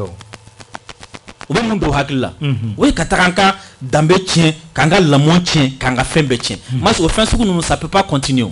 il faut que o ka jɔ de mas n bɛ fɛ ka fitinin fɔ kiriko yɔrɔ la mas vous savez an bɛ système dɔ de kɔnɔna la a système tant que ni a ma kɛlɛ ka bɔ yen an ka kiriko tɛ ɲɛ sɔrɔ o jumɛn mas i tɛ se ka juge ɲuman sɔrɔ i tɛ se ka magistrat ɲuman sɔrɔ k'a sɔrɔ i ma recrutement ɲuman kɛ i m'a faamu mɔgɔ tɛ se ka ta k'o kɛ magistrat ye dɔrɔn parce que dɔw fa tun ye procureur ye parce que dɔw fa ye juge parce que o bɛ a kɔnɔna la mɔgɔ tɛ se ka ta dɔrɔn k'o kɛ juge parce que u ye 2 millions 3 millions 4 millions bɔ ko olu ka tila ka taga kiri kɛ a ɲɛma mas olu tɛ se ka kɛ o olu taga kiri k'a ɲɛma mas n bɛ exemple dɔ d'i ma tɛna mɔgɔ tɔgɔ fɔ mas an ni dɔ ye 4 mannais kɛ ɲɔgɔn fɛ 4 mannais bɛɛ a ma taa école la parce que a kun lajɔlen don mas an tilala anw bɛ an ka mémoire préparée la waati min na an bala ka mɛn k'a y'a ka mémoire kɛ o tɛmɛna concours min dar'o ka kalo damadɔ n'o kɔfɛ masa a passera bon mas o tigilamɔgɔ bɛ taga kiri jumɛn de tigɛ sisan droit yɛrɛ a t'a maîtriser a t'a dɔn a dɔnna tɔgɔ min na a t'o dɔn bon mas tant que n'o fɛn ninnu ma kɛlɛ an tɛ se ka tila mas filanan ye jumɛn mas an bɛ environ n b'a fɔ 22 mais n ye kunnafoni dɔ sɔrɔ k'a fɔ an bɛ environ entre 22 et 25 millions d'habitants an ka magistrat tɛ 600 bɔ an ka juge tɛ 600 bɔ k'a tɛ 500 bɔ jumɛn an ka kiiritigɛlaw a t'o dabɔ a t'o bɔ bon imagine 22 millions mɔgɔ 500 an ka kɛ 500 ye mɔgɔ 500 k'olu k'u ka dossier traité o b'o traité pendant combien de temps et puis u b'o profiter fana fɛ le fait que u ka dɔgɔn dossier ka ca masi kiri n'a a bɛ daminɛ Mali la mais kiri tɛ ban Mali la i b'a dɔn mun na kiri tɛ ban waati o waati ni sɛgɛn ye juge minɛ a bɛ taa don tiroir kɔnɔ ka dossier dɔw labɔ k'aw wele k'a ye na o bɛɛ b'a la masi an ye stage de kɛ tribunal la parce que a bɛ kɛ fond de commerce a bolo quoi donc tant que o système ninnu ma kɛlɛ premièrement ka recrutement kɛ hali an y'a mɛn tuguni ko recrutement dɔ bɛna kɛ k'a tɛna mɛn ko 100 personnes mais o bɛ mun bɔ a la ok tant que ni personnel ma sɔrɔ ka personnel qualifié sɔrɔ i m'a fɔ moi ka système kɛlɛ an bɛ mɛn kɛlɛ la ɲɛ tɛna sɔrɔ a la et puis an bɛna na se niveau sugu dɔ la fɛn dɔ bɛ yen nɔ a ka jugu kojugu i b'a falloir que mɔgɔw k'a dɔn c'est à dire système yɛrɛ kɔnɔna la mɔgɔw yɛrɛ ka commencer k'u ka autocritique kɛ i m'a fɔ moi fɛn min man u yɛrɛ la u yɛrɛ k'a kɛ u yɛrɛ k'a kɛlɛ parce que bibi in na fanga dɔ bɛ magistrat la olu yɛrɛ bɛ se ka kɛlɛ k'u ka fɛn kɔnɔna la parce que mɔgɔ dɔw bɛ yen nɔ bi n'i ko k'i b'u mite tant que n'u yɛrɛ ma jɛna u tɛ se ka mite. ok merci Ben ko k'i ɲininka ko an ka jamana kɔnɔna la bi ko i b'an ka monument caman ye o ko tubabu a dédiélen don tubabu de la ko munna olu tɛ kari ka bɔ yen ka na ni farafinna monument ye an yɛrɛ ka masakɛw ka na ni olu ka monument ye nin fana ye dɔ ka ɲininkali ye kosɛbɛ tiɲɛ na mas an ye souveraineté culturelle min fɔ ani culturelle an y'o min fɔ donc il faudrait que o de ka don ba la o de bɛ nin ko ninnu bɛɛ ta en charge donc o la o politique bɛ to mise en œuvre bɛ to ministère de la culture bolo pour ka se ka nin baaraw bila sen kan cogoya min na Ousmane Sonko ale kɛra Ziguinchor maire dɔrɔn de a y'a bɛɛ bɔ yen yɔrɔ yɔrɔ tun bɛ yen k'i bɛ jɔnya taamasiyɛn ni tubabu tɔgɔw ye hali iri dɔ tun bɛ yen ko iri France wa a y'o yɛlɛma ko iri de l'Union africaine kosɛbɛ Tiko ta comme ce que Sankara aussi a fait a ye jamana tɔgɔ yɛlɛmali min kɛ haute volta la ka na Burkina Faso la d'après lui-même haute volta ne signifie rien kɔrɔ tun t'a la quoi voltaïque mais Burkina Faso faso le pays des hommes intègres maa minnu n'u u jan b'u yɛrɛ la olu ka dugukolo n'u mago b'u yɛrɛ la o tigi o kɔrɔ b'o la olu ka faamu na donc pour nous o baara ninnu ye wajibi ye an kan n'an bɛna yɛrɛtigiya donc étape par étape an bɛna se nin bɛɛ lajɛlen ma donc o ye diyagoya ye wa a tɛ taa o si kɔ parce que n'i ko i ka kotigiya i ka yɛrɛtigiya an ka maaw par exemple Modibo Keita ale seginna kɔ ka taa ta Babemba de la o saya ka fisa malo ye an b'o min fɔ an ka hymne national kɔnɔ a taara yen de o donc o de kumakanw b'anw bolo olu de ka ɲi ka yanga bi nka hali ni taara a bɛ fɔ an ka yɔrɔ dɔ ma ko place de la liberté i bɛ taa sɔrɔ tuguni u bɛ taa tubabu soldaw fana photo k'o yɔrɔ la tuguni o bɛ tubabu soldaw tɔgɔ kɛ o kuma qui a libéré le Mali o n'a ɲɔgɔnna caman donc pour nous diyagoya don an ka ɲi ka ɲɛsin kɛ ka taa an yɛrɛ ka kɛlɛmasaw k'u waleɲuman dɔn reconnaissance ka ɲi adamadenya la kosɛbɛ donc ani yɛrɛtigiya i k'a dɔn ko i tɛ nin ye olu ka jamana kɔnɔ quoi ko walasa an ka fierté ka segin anw ma ko fo Alassane ka yafa deli ko bɛ ka Alassane ka yafa kɔnɔ ko n'o tɛ ko ni bila kɛra ten ka sɔrɔ Alassane ma yafa deli ko est ce que o tɛ jɔnmaya ye ka ɲɛsin an ka jamana ma nin ye dɔ ka ɲininkali ye ko ka a ɲɛsin ma voilà ne kɔni bolo mas jɔnmaya tɛ tiɲɛ bangena kaban voilà an ka sama balanen don nin ko in bɛ kɛnɛ kan sa mas nin bɛ kɛnɛ kan Alassane yɛrɛ de bɔra n'a a to tigɛ da ye ko diɲɛ ka seereya ko o ni ka bɔ ko k'a jalalatigɛ o ni bɔra k'a jalalatigɛ kuma jumɛn b'o kɔ mas a jigi tun bɛ maa o maa ka bɛɛ y'i cɛ ka bɔ a kɔrɔ i ko alimaw ka maa don olu k'u ti ko la dɔn k'i nana olu de lakana i ko a tɔgɔ MINUSMA ka maa don olu k'u ti ko la dɔn ko diɲɛ ka bɔ k'a seereya diɲɛ y'a seereya ni ko in bɛ kɛnɛ kan quoi ne tɛ fɛ yɛrɛ an ka débat caman janya nin kan an ka sɔn min ma dɔrɔn a dɔw bɛ minɛn dɔ kɔnɔ i b'a fɔ mansin dilannen ka tiɲɛni kɛ o ye orobo de ye un robot c'est une machine programmée pour la destruction Assimi bɛ libératariat o minɛn de kɔnɔ Assimi est un libérateur pour terminer an bɛ Assimi de wele a bɛ jɔrɔlen min na peuple africain na pour que a dɔw bɛ se min na ka julaya ko yanga ka taa guerre civile wuli Ivoire ɲana a kana na Ivoirien Malien kɛlɛ dɔ wuli tiɲɛ dɔnna ka ban jotigi jora jalakitigi jalakira Assimi k'i pan ko kunna maaba de bɛ se k'o kɛ ka kɛlɛ to sen na k'i pan ko kunna de ka maaya kɛ maintenant o de bɛ anw bolo a dɔw ka yafa gulonnen ka to a dɔw la ye parce que yɛrɛ bonya o de bɛ a dɔw ninnu na a tɛ na n'a kɛ quoi hali ni diɲɛ bɛɛ y'a fɔ a t'a kɛ dɔ taara n'an ye an ka évoluer pour que ka bɔ justice ko ne bɛ fɛ ka dakuruɲa kelen min fɔ justice kan o de ye mas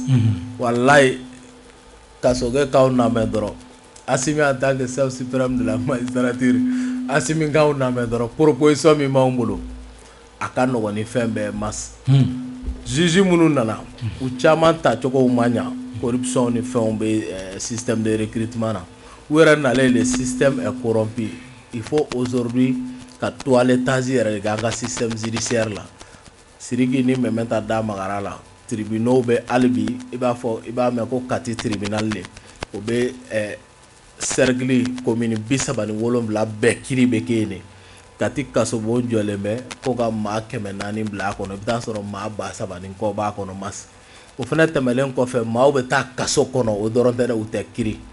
wa i mana kɔnɔ gan bi fantan i jigi sɛmɛyɔrɔ ye yɔrɔ jumɛn kiribon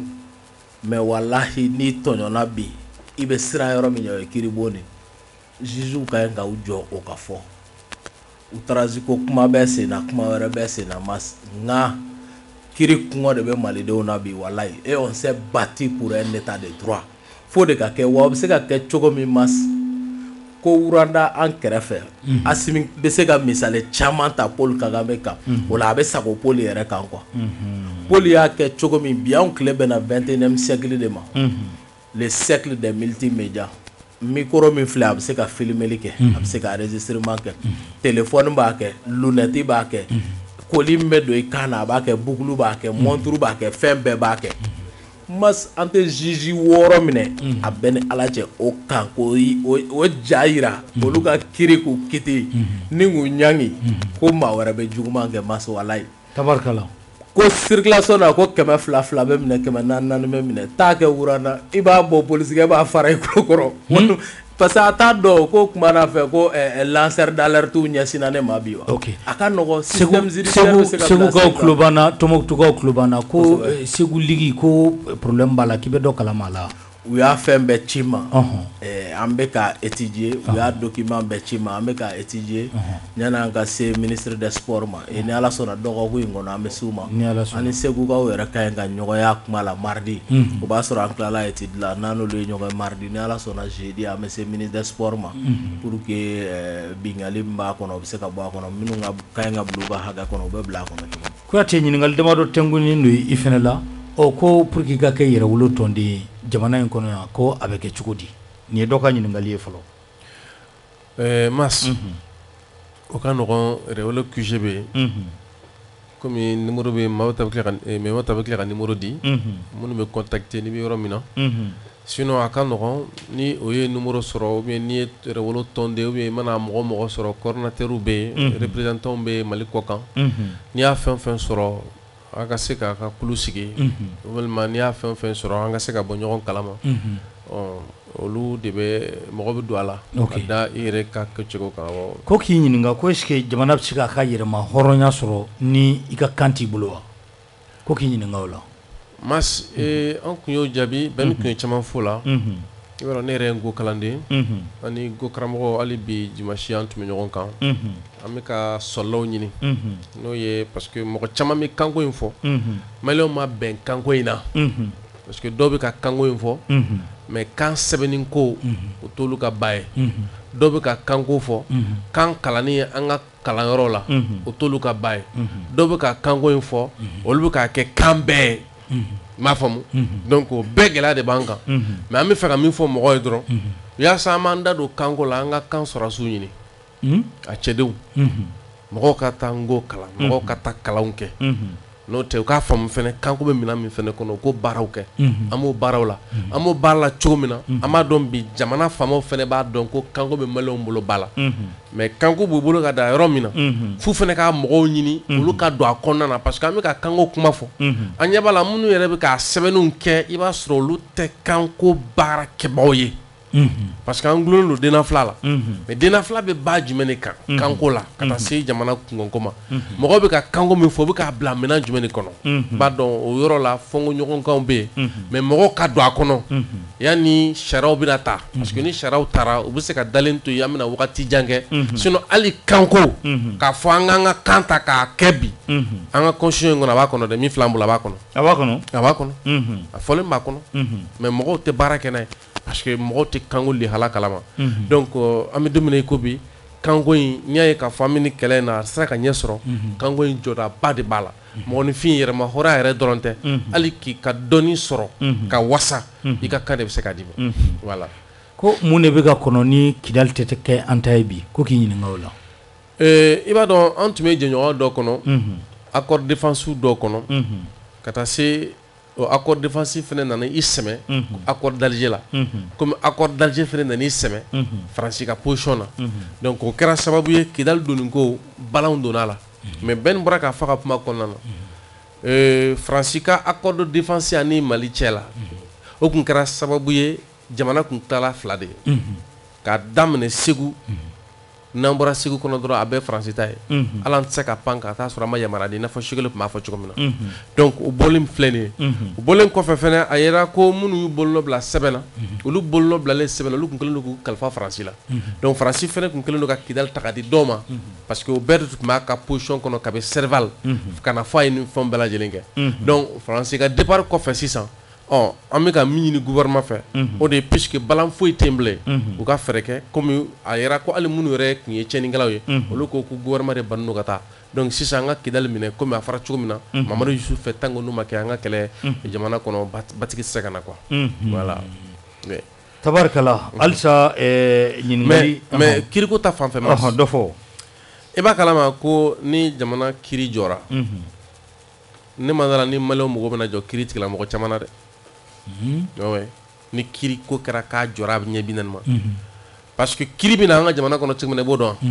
cɛnnikɛla de bɛ taa baga mɔgɔ ma k'o don jagoya kiri la sinon maliyɛn mago tɛ kiri la dɛ an ka tiɲɛ fɔ ɲɔgɔn na dɛ o de kama kiri ko ta fanfɛ dɔw ko ka i ɲininka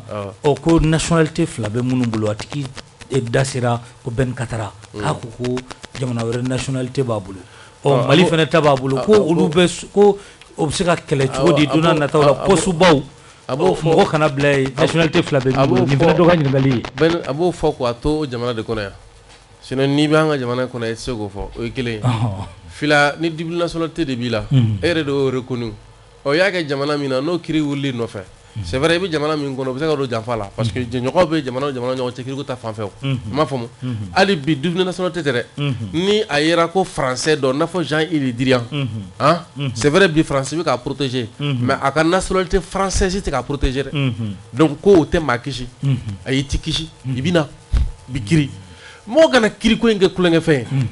a labɛnnen don pour que tiɲɛnikɛla kana se ka foyi de ɲɛ sɔrɔ jamana kɔnɔ mais an ka jamana kɔnɔ yan n'i y'an ka kiri lajɛ a bɛ wuli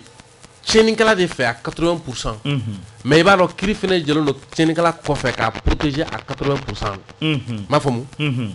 b'a dɔn pratiquement o de b'an ka jamana kɔnɔ parce que c'est pourquoi kiri tuma bɛɛ kiri bɛ yen kiri ti ban mɔgɔw bɛ minɛ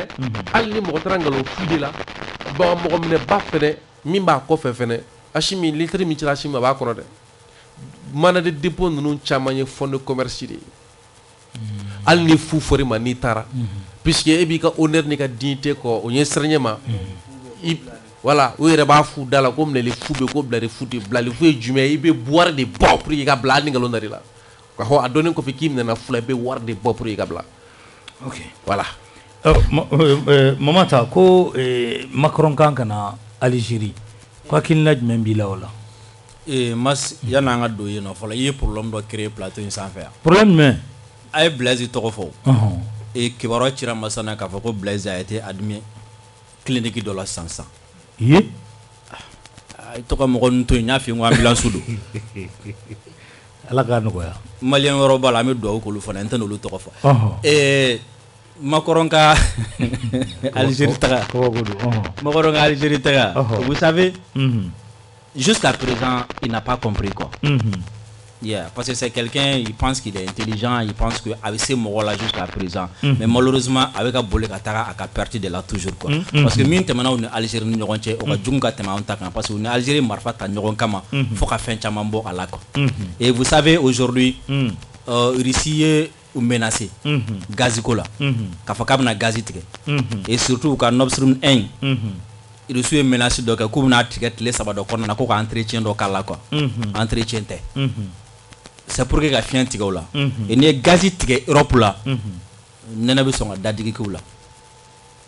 et Algérie gazi bɛ Algérie bolo donc Macron bɛ alternative ɲini na quoi pour que ni Russie ta tigɛra u bɛ se ka fɛɛrɛ kɛ cogo min na pour que ka se ka dɔɔnin sɔrɔ Algérie bolo walasa nɛnɛ ka n'u faga o b'a la et deuxièmement vous savez Mali ni Algérie gɛrɛla ɲɔgɔn na ni crise in sababu la parce que min bɛ ani France ni ɲɔgɔn cɛ o tun bɛ olu fara ni France ni ɲɔgɔn cɛ donc yanni Macron ka taga yen nɔ a ka affaire étrangère bɔra ala ma mɛn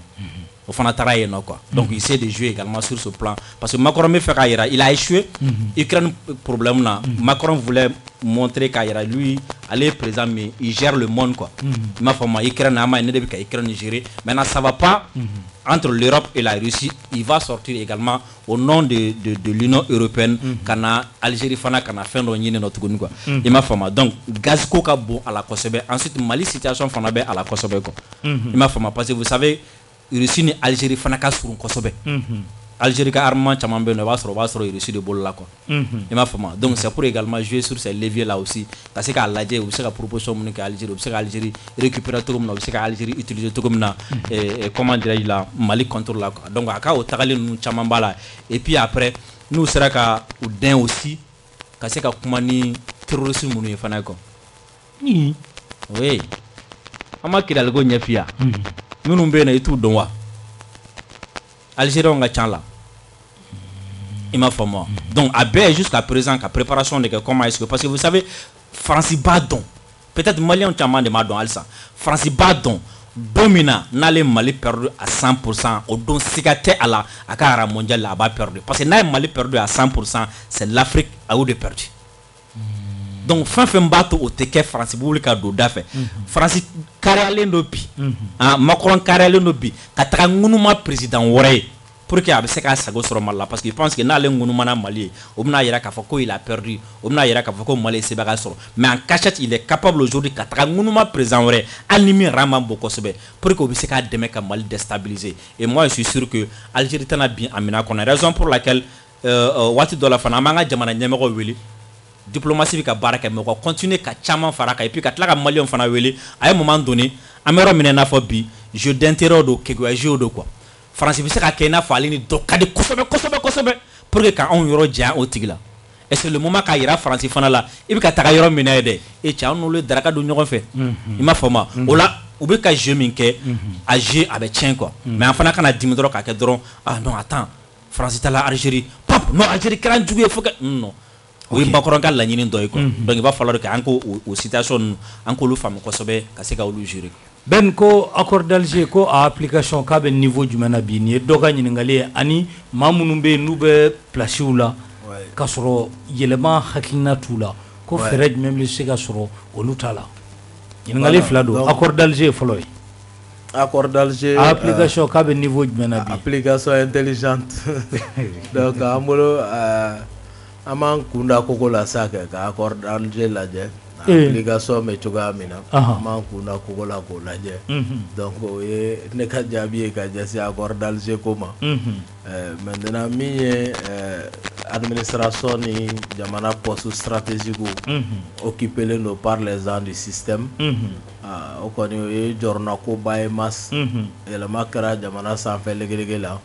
halisa le poumon jamana yɛrɛ nima yɔrɔw o bɛ maaw bolo maa minnu n'u dusuku laminen tɛ ni yɛlɛma hakilinaw ye u ka taabolo to ye au contraire u yɛrɛ bɛ maaw ka ci la maa minnu y'u bila ye système tɔgɔ la pour que ka se ka olu yɛrɛ de nafa pas ka jamana nafa quoi donc o la o gɛlɛya de bɛ ka hali transition sen minɛ ko caman na hali an bɛ vie chère ko min kɔnɔ o ko caman na e ma gouvernement yɛrɛ ko on dénonce voilà on condamne gouvernement yɛrɛ bɛ k'o fɔ nin pratique ninnu c'est parce que système min bɛ yen a bɛ administration bɛɛ la au niveau du ministère de l'économie au niveau de la justice a bɛ yen quoi éducation kɔnɔ yɔrɔ caman na du commerce a bɛ fan caman a bɛ jamana secteur bɛɛ la donc il faudrait que jateminɛ de ka k'o la mas kosɛbɛ pour que yɛlɛma ka senti à tous les niveaux et de la façon la plus rigoureuse quoi il faudrait que Assimi Sogɛl Maliki Diaw u k'u sɔnni sigi o de kan kosɛbɛ quoi voilà Kuyate ko k'i ɲininka ko fɛɛrɛ jumɛn de bɛ an ka jamana marabagaw bolo bi walasa sɛnɛ sɔrɔ min bɛ k'a la o ka se ka jamana balo an kana jigi da balo bɔli la kɔfɛ ka don an ka jamana kɔnɔ Masa an ta se k'olu ka fɛɛrɛ fɔ mais fɛɛrɛ min kɔni b'an bolo an bɛ se k'o de fɔ disais Mas nin ye jamana de ye jamana min man ka se ka kɔngɔ cogo si la Mali ouais mais i b'a kalama ko an ka sɛnɛkɛyɔrɔ a 80% talen don otage la sɛnɛkɛyɔrɔ talen don otage la ka sababu kɛ kiri banbali ye Mas mɔgɔw de bɛ bɔ dugu wɛrɛ la min t'u ka dugu ye ka taa dugu sigilen sɔrɔ u b'u ka sɛnɛ kɛ yɔrɔ min na san 300 san 400 san 500 k'a bɛɛ minɛ k'a sigi n'a ye ale tɛ baara kɛ mɔgɔ wɛrɛ tɛ baara k'a la Mas bi u ye sɛnɛkɛlaw baara bolo bɔ sɛnɛ la ka na fonctionnaire zonbaw u tɛ fɛn sɔrɔ sɛnɛ la mais ka taa yira mɔgɔw la dɔrɔn nin ye n ka foro ye ka taa sɔrɔ u bɛ min don foro la hali u t'a jagata sɔrɔ mais parce que u bɛ nafolo suɲɛ jamana kunna u b'a ta ka injecter a kɔnɔ u bɛ nafolo min don a la walahi o t'a la hali u t'a 25% recruter ouais kelen bɛ ka sɛnɛkɛlaw bɔ baara la k'olu de bila yen n'i taara an ka jamana fan o fan bɛɛ périmètre rigiw bɛ yen minnu ye yɔrɔ labɛnnenw ye ni ji bɛ walankata ka don a kɔnɔ bi u y'a bɛɛ bɔ valeur la sisan o yɔrɔ bɛ ka feere mɔgɔ ma k'a kɛ bariso ni mɔgɔw siyɔrɔ de sɛnɛkɛyɔrɔ minnu dabolonen sɛnɛ kama a sigi cogo yɛrɛ dabi kɔnɔna na n'i ye jateminɛ kɛ ala ye Mali sɔn yɔrɔ la yɔrɔ minnu bɛ yen nɔ ni diɲɛ mago bɛ sɔrɔ fɛnba minnu na n'a fɔ alikama n'o bɛ wele ko blé n'i taara Tɔnbukutu ni jire ni y'olu yɔrɔ lajɛ i b'i masa sigi ala ma mais mas bi baara tɛ ka k'a la ka taa Selinge an kɔrɔ Selinge u ka périmétrique min bɛ yen u bɛ tiɲɛni don hadamadenw kunna cogo min na i b'a ye ji de bɛ di mɔgɔw ma u ka sɛnɛ kɛ mais o yɔrɔ kelen na ji taŋɛ bɛ dɔw bali sɛnɛ la ji fɛnɛ cɛya bɛ dɔw bali sɛnɛ la donc u ye a halaki k'a da ka bɔ o kɔnɔna na u nana an ka sɛnɛko ɲɛsin nɔgɔko min ma caman mɔgɔba tɛ nin na sa o ye jamana kɔnɔ engrais ko wa engrais fasugu ninnu b'an bolo yan caman mɔgɔ foyi tɛ nin na asolema bɛ yen jachère bɛ yen i b'a ye k'a fɔ an mago bɛ sɛnɛ kɛ cogo min na o ye dugukolo fɛnsɛnni b'an bolo cogo min na o de ye sɛnɛ dɔ ka se ka kɛ ɲinan ni dugukolo nɔgɔ taara dugu ma sɛnɛ wɛrɛ ka k'a la min lili bɛ taa sanfɛ ka taa sɛnɛ yɔrɔ dɔ ka bila a nɔgɔ ka don a yɛrɛ an ka taa diɲɛ anw bɛ yen de fɔlɔ an b'aw girin ka taa pɔsɔni dilan an ka foro kɔnɔ k'o di ka bɔ o kɔnɔna na bi an bɛ ka sɛnɛko kɛ fɛn damadɔ ye n'o ye an bɛ malo ni fɛn minnu dan mais diɲɛ dɔnniya y'a jira k'a fɔ ko hali ni yiri turu k'a kɛra sɛnɛfɛn ye bi Kongo zirani yiri ɲɛji n'i y'a turu a kɛra sɛnɛfɛn bi olu yiriw diɲɛ bɛɛ de mago b'o la parce que an bɛ soda ninnu an bɛ fɛn fɛn b'an bolo bɔti kɔnɔ fɛn caman b'an bolo n'olu tɛ a tɛ se ka dilan an ka comprimé ninnu bɛ dilan n'o de ye diɲɛ fɛn bɛɛ bɛ dilan n'o ye bi mais mas bi olu kelen don an bolo i ko fɛn fu ka taa sɔrɔ bi Kongo zirani yiri ɲɛji bɛ se ka Mali don da la mais baara tɛ ka kɛ ni si ye donc proposition m'an bolo o de ye ka nin fɛn ninnu don ba la mais min bɛ gouvernement bolo ani gouvernement ma sigi fɔlɔ k'o kuma fɔ. ok an bɛ ɲininkali an bɛna a tɛnku mɛmɛ ta la nka yan'o cɛ honorable Musa ko k'a ka foli lase aw bɛɛ ma bɛn yɛlɛmanikaw tulo b'an na a caman ye bataki ci an ma ko fɔ ɲininkali in kan ka k'i la ko fɛn min ye gɛlɛyaba bɛ an bɛ don min na ko bi yɛlɛmanikaw u n'u ka préfet ni ɲɔgɔn cɛ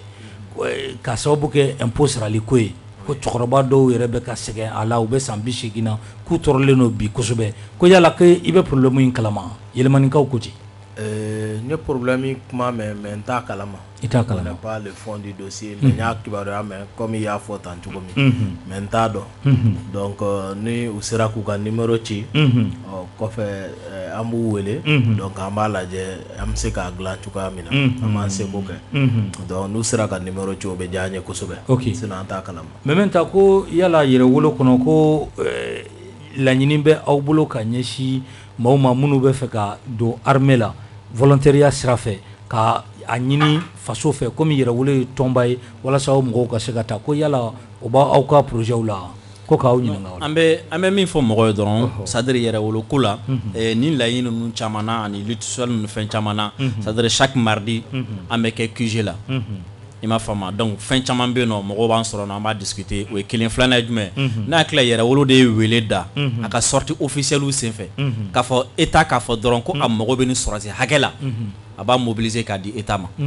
donc o bali bi état ka kan kɔnɔ jusqu'à présent an bɛ ka olu jaabi kɔnɔ quoi mais en ce qui concerne le reste la mɔgɔw ka na fɛn caman bɛ yen nɔ olu ti plateau kan na plateau kana kuma voilà olu bɛ discuter c'est-à-dire sur le terrain et puis an b'a caman reçoit chaque mardi ni réunion b'an na an bɛ mɔgɔ caman reçoit an bɛ discussion caman kɛ parce que fɛn caman bɛ yen nɔ i b'a sɔrɔ a bɛ fɔ yɔrɔ jan fɛ mais n'aw gɛrɛla ɲɔgɔn na i b'a sɔrɔ a tigi yɛrɛ sigilen don yɔrɔ min na solution bɛ yen nɔ yɛrɛ quoi mais a b'a fɔ k'e k'a kɛ mais i b'a sɔrɔ solution b'ale yɛrɛ bolo mais n'a nana dɔrɔn si vous discutez ale yɛrɛ b'a ye k'a fɔ ale ka problème ale yɛrɛ bɛ se k'a gérer k'a sɔrɔ hali ale yɛrɛ kuma se ma donc ni mɔgɔ bɛ se ka na ça serait très bien. Ben ko k'i ɲininka ko an bɛ a la ko an ni Irisi ka di ani Irisi ka di ko nka ko Irisi ka gouvernement maa kelen ma se yan kabini an n'u ka jɛ daminɛra ko mun na. parce que i b'a dɔn dɔw bɛ ko kɛ ni jago de ye. jago awɔ yɛrɛ yira. cogo di. misalela Hollande nana selma yala min anw ka jamana kɔnɔ yan yɛrɛ yira dɔ ye Poutine n'est pas dans les motifs Poutine est dans le concret ils sont trop sérieux pour ça quoi ça c'est le divertissement diplomatique ɲagarlabɔw don quoi donc a bɛ b'a fɔ an ye nin kɛlɛba min kɛ tan ni nin kun ye mɔgɔ dɔw ye u bɛ mɔrɔba yaasa dɔn i b'u ye buzi fagaw la wa y'an ye kɛlɛ kɛ Faransi tagara an t'o kɔnɔ quoi an bɛ ka an ka jamana libérer an ye étape ba dɔ kɛ et on va continuer jusqu'à la victoire finale mɔgɔ min nana ko ɲɛnabɔ kama o tɛ tɔgɔ ɲini na quoi o tigi bɛ jaabi ɲini de la donc pour nous les risques ne sont pas dans ça mais ni ala sɔnna ma n'a wagati fɛnɛ sera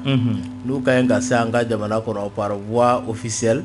o fɛnɛ bɛ lase ni Sergei Lavrov ka ɲi ka na jamana kɔnɔ don min na o fɛnɛ bɛ lase n'o fɛnɛ kɛra don min ye donc o tigɛ di ɲɔgɔn ma o bɛ k'a ŋaniya jɛlenya kan quoi o b'a sɔrɔ fɛnɛ a b'a kun bɔ quoi voilà ko ka fara aw ka Kuyate k'aw ye Faransi ko kɛlɛ a y'a capitaine Jalasiri a victoire ba aw bolo bi ko yala ko aw bɛ mɔgɔ wɛrɛw dɔn aw bɛ se ka bonya lasegin minnu ma minnu ye Faransi ko kɛlɛ kɛ yanni aw cɛ ko i ka dɔ fɔ an ye o mɔgɔw la. Mas an y'a fɔ mɔgɔw ɲɛna yɛrɛwolo debout sur les remparts responsable ye porteur de message de jamanadenw ka ci denw de don donc mɔgɔ mɔgɔw yɛrɛ ye ni kɛlɛ kɔnɔ a ka dɔn ko bɛn ninnu bɛ olu de ka baara la an kɔni ta ye cidiya de ye a bonya bɛ sigi maliden bɛɛ de ye maliden bɛɛ komi an y'a fɔ cogo min na an nana sɔrɔ dɔw b'a kɛlɛ la Chomar Sissoko ninnu b'a la Ahmed Dramane Traoré ninnu b'a la Docteur Mamari Ko ninnu b'a la ka taa se fo n'a ɲɔgɔnna si caman an bɛ don min na i ko bi olu bɛɛ ka bonya b'an yɔrɔ hali ka taa siw la Modibo Keyita n'a jɛw Amadu Jikɔrɔni ninnu caman kuma caman an bɛ tasibila kɛ ka ɲɛsin ninnu bɛɛ ka effort ma kɛrɛnkɛrɛnya la sinon kɛlɛ min n'an filɛ k'a kɛ an dar'a la ko jamana in kɔnɔ yan mɔgɔw de bɛ sɔrɔ minnu b'a porter hali n'a sɔrɔ o man ca wa an b'a dɔn k'u bɛ sɛbɛnya sɔrɔ donc pratiquement ni maliden bɛɛ k'a jansa de ok Mɛmɛnta ko ka i ɲininka ko munna halisa Faransi taara ko maa caman de tun b'a fɔ ko Faransi de b'an ni Kidali cɛ k'u taara bi munna Kidali ma kan ta ye nin y'a ɲininkali nako sabanan de ye non ɲininkali caman bɛ yen nɔ o bɛ fɛ ka fɛn dɔ mais malheureusement an tɛ se ka fɛn dɔ f'i ye mais an bɛ min f'i ye Kidali ko la o k'a faamu dɔrɔn k'a fɔ ko mɔgɔ min jɔ Macron fɛ mɔgɔ min ye barikani kɛ Sidiki ye kɔrɔmatigɛli dɔ kɛ mɔgɔ minnu sen karila ko Faransi ka taa i b'a dɔn olu tɛn'u sigi ka a to yen nɔ kɔni ko mɔgɔ dɔ bɛ o dugukolo kelen kan o jamana kelen kan ye k'a bɛna yɔrɔ dɔ ta k'a sigi ni o ye non mais mɔgɔw ka fɛn dɔ faamu surtout yɛrɛwolo la n bɛna fɔ pour que ka mɔgɔ caman bila à l'aise bi bi na yɛrɛwolo yelen don i b'a fɔ ko gouvernement dɔ hali n'a sɔrɔ ni a bɛ fɔ ten dɛ voilà yɛrɛwolo yelen don gouvernement n'an kumana dɔrɔn o b'a fɔ ko gouvernement de y'a fɔ n'an kumana o b'a gouvernement de o de y'a to an b'an yɛrɛ minɛ fɛn caman na an b'an yɛrɛ minɛ fɛn caman na mais mɔgɔw k'a dɔn dɔrɔn k'a fɔ ko fɛn caman bɛ yen fɛn caman bɛ yen fɛn caman wɛrɛ bɛ yen a bɛ jɔ déjà mɔgɔ caman yɛrɛ bɛ u yɛrɛ bila logique caman kɔnɔ i m'a faamu parce que fɛn caman yera fɛn caman faamuna Kidali ko ni Ala sɔnna ma an kun ye date yɛrɛ di o meeting dɔ b'an bolo Kidali a bɛna taa meeting dɔ b'an bolo Kidali an y'a fɔ ka tɛmɛ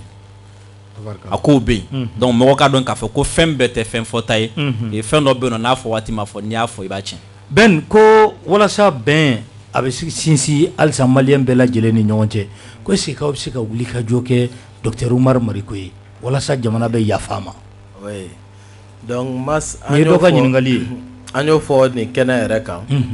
ka Kidali ko in ko mɔgɔw ko u muɲu wagati ko don Mas u k'u muɲu wagati ko don wa an ma d'a la yɛrɛ ni muguci bɛ kɛ ka taa yen Mas tuguni an ma d'a la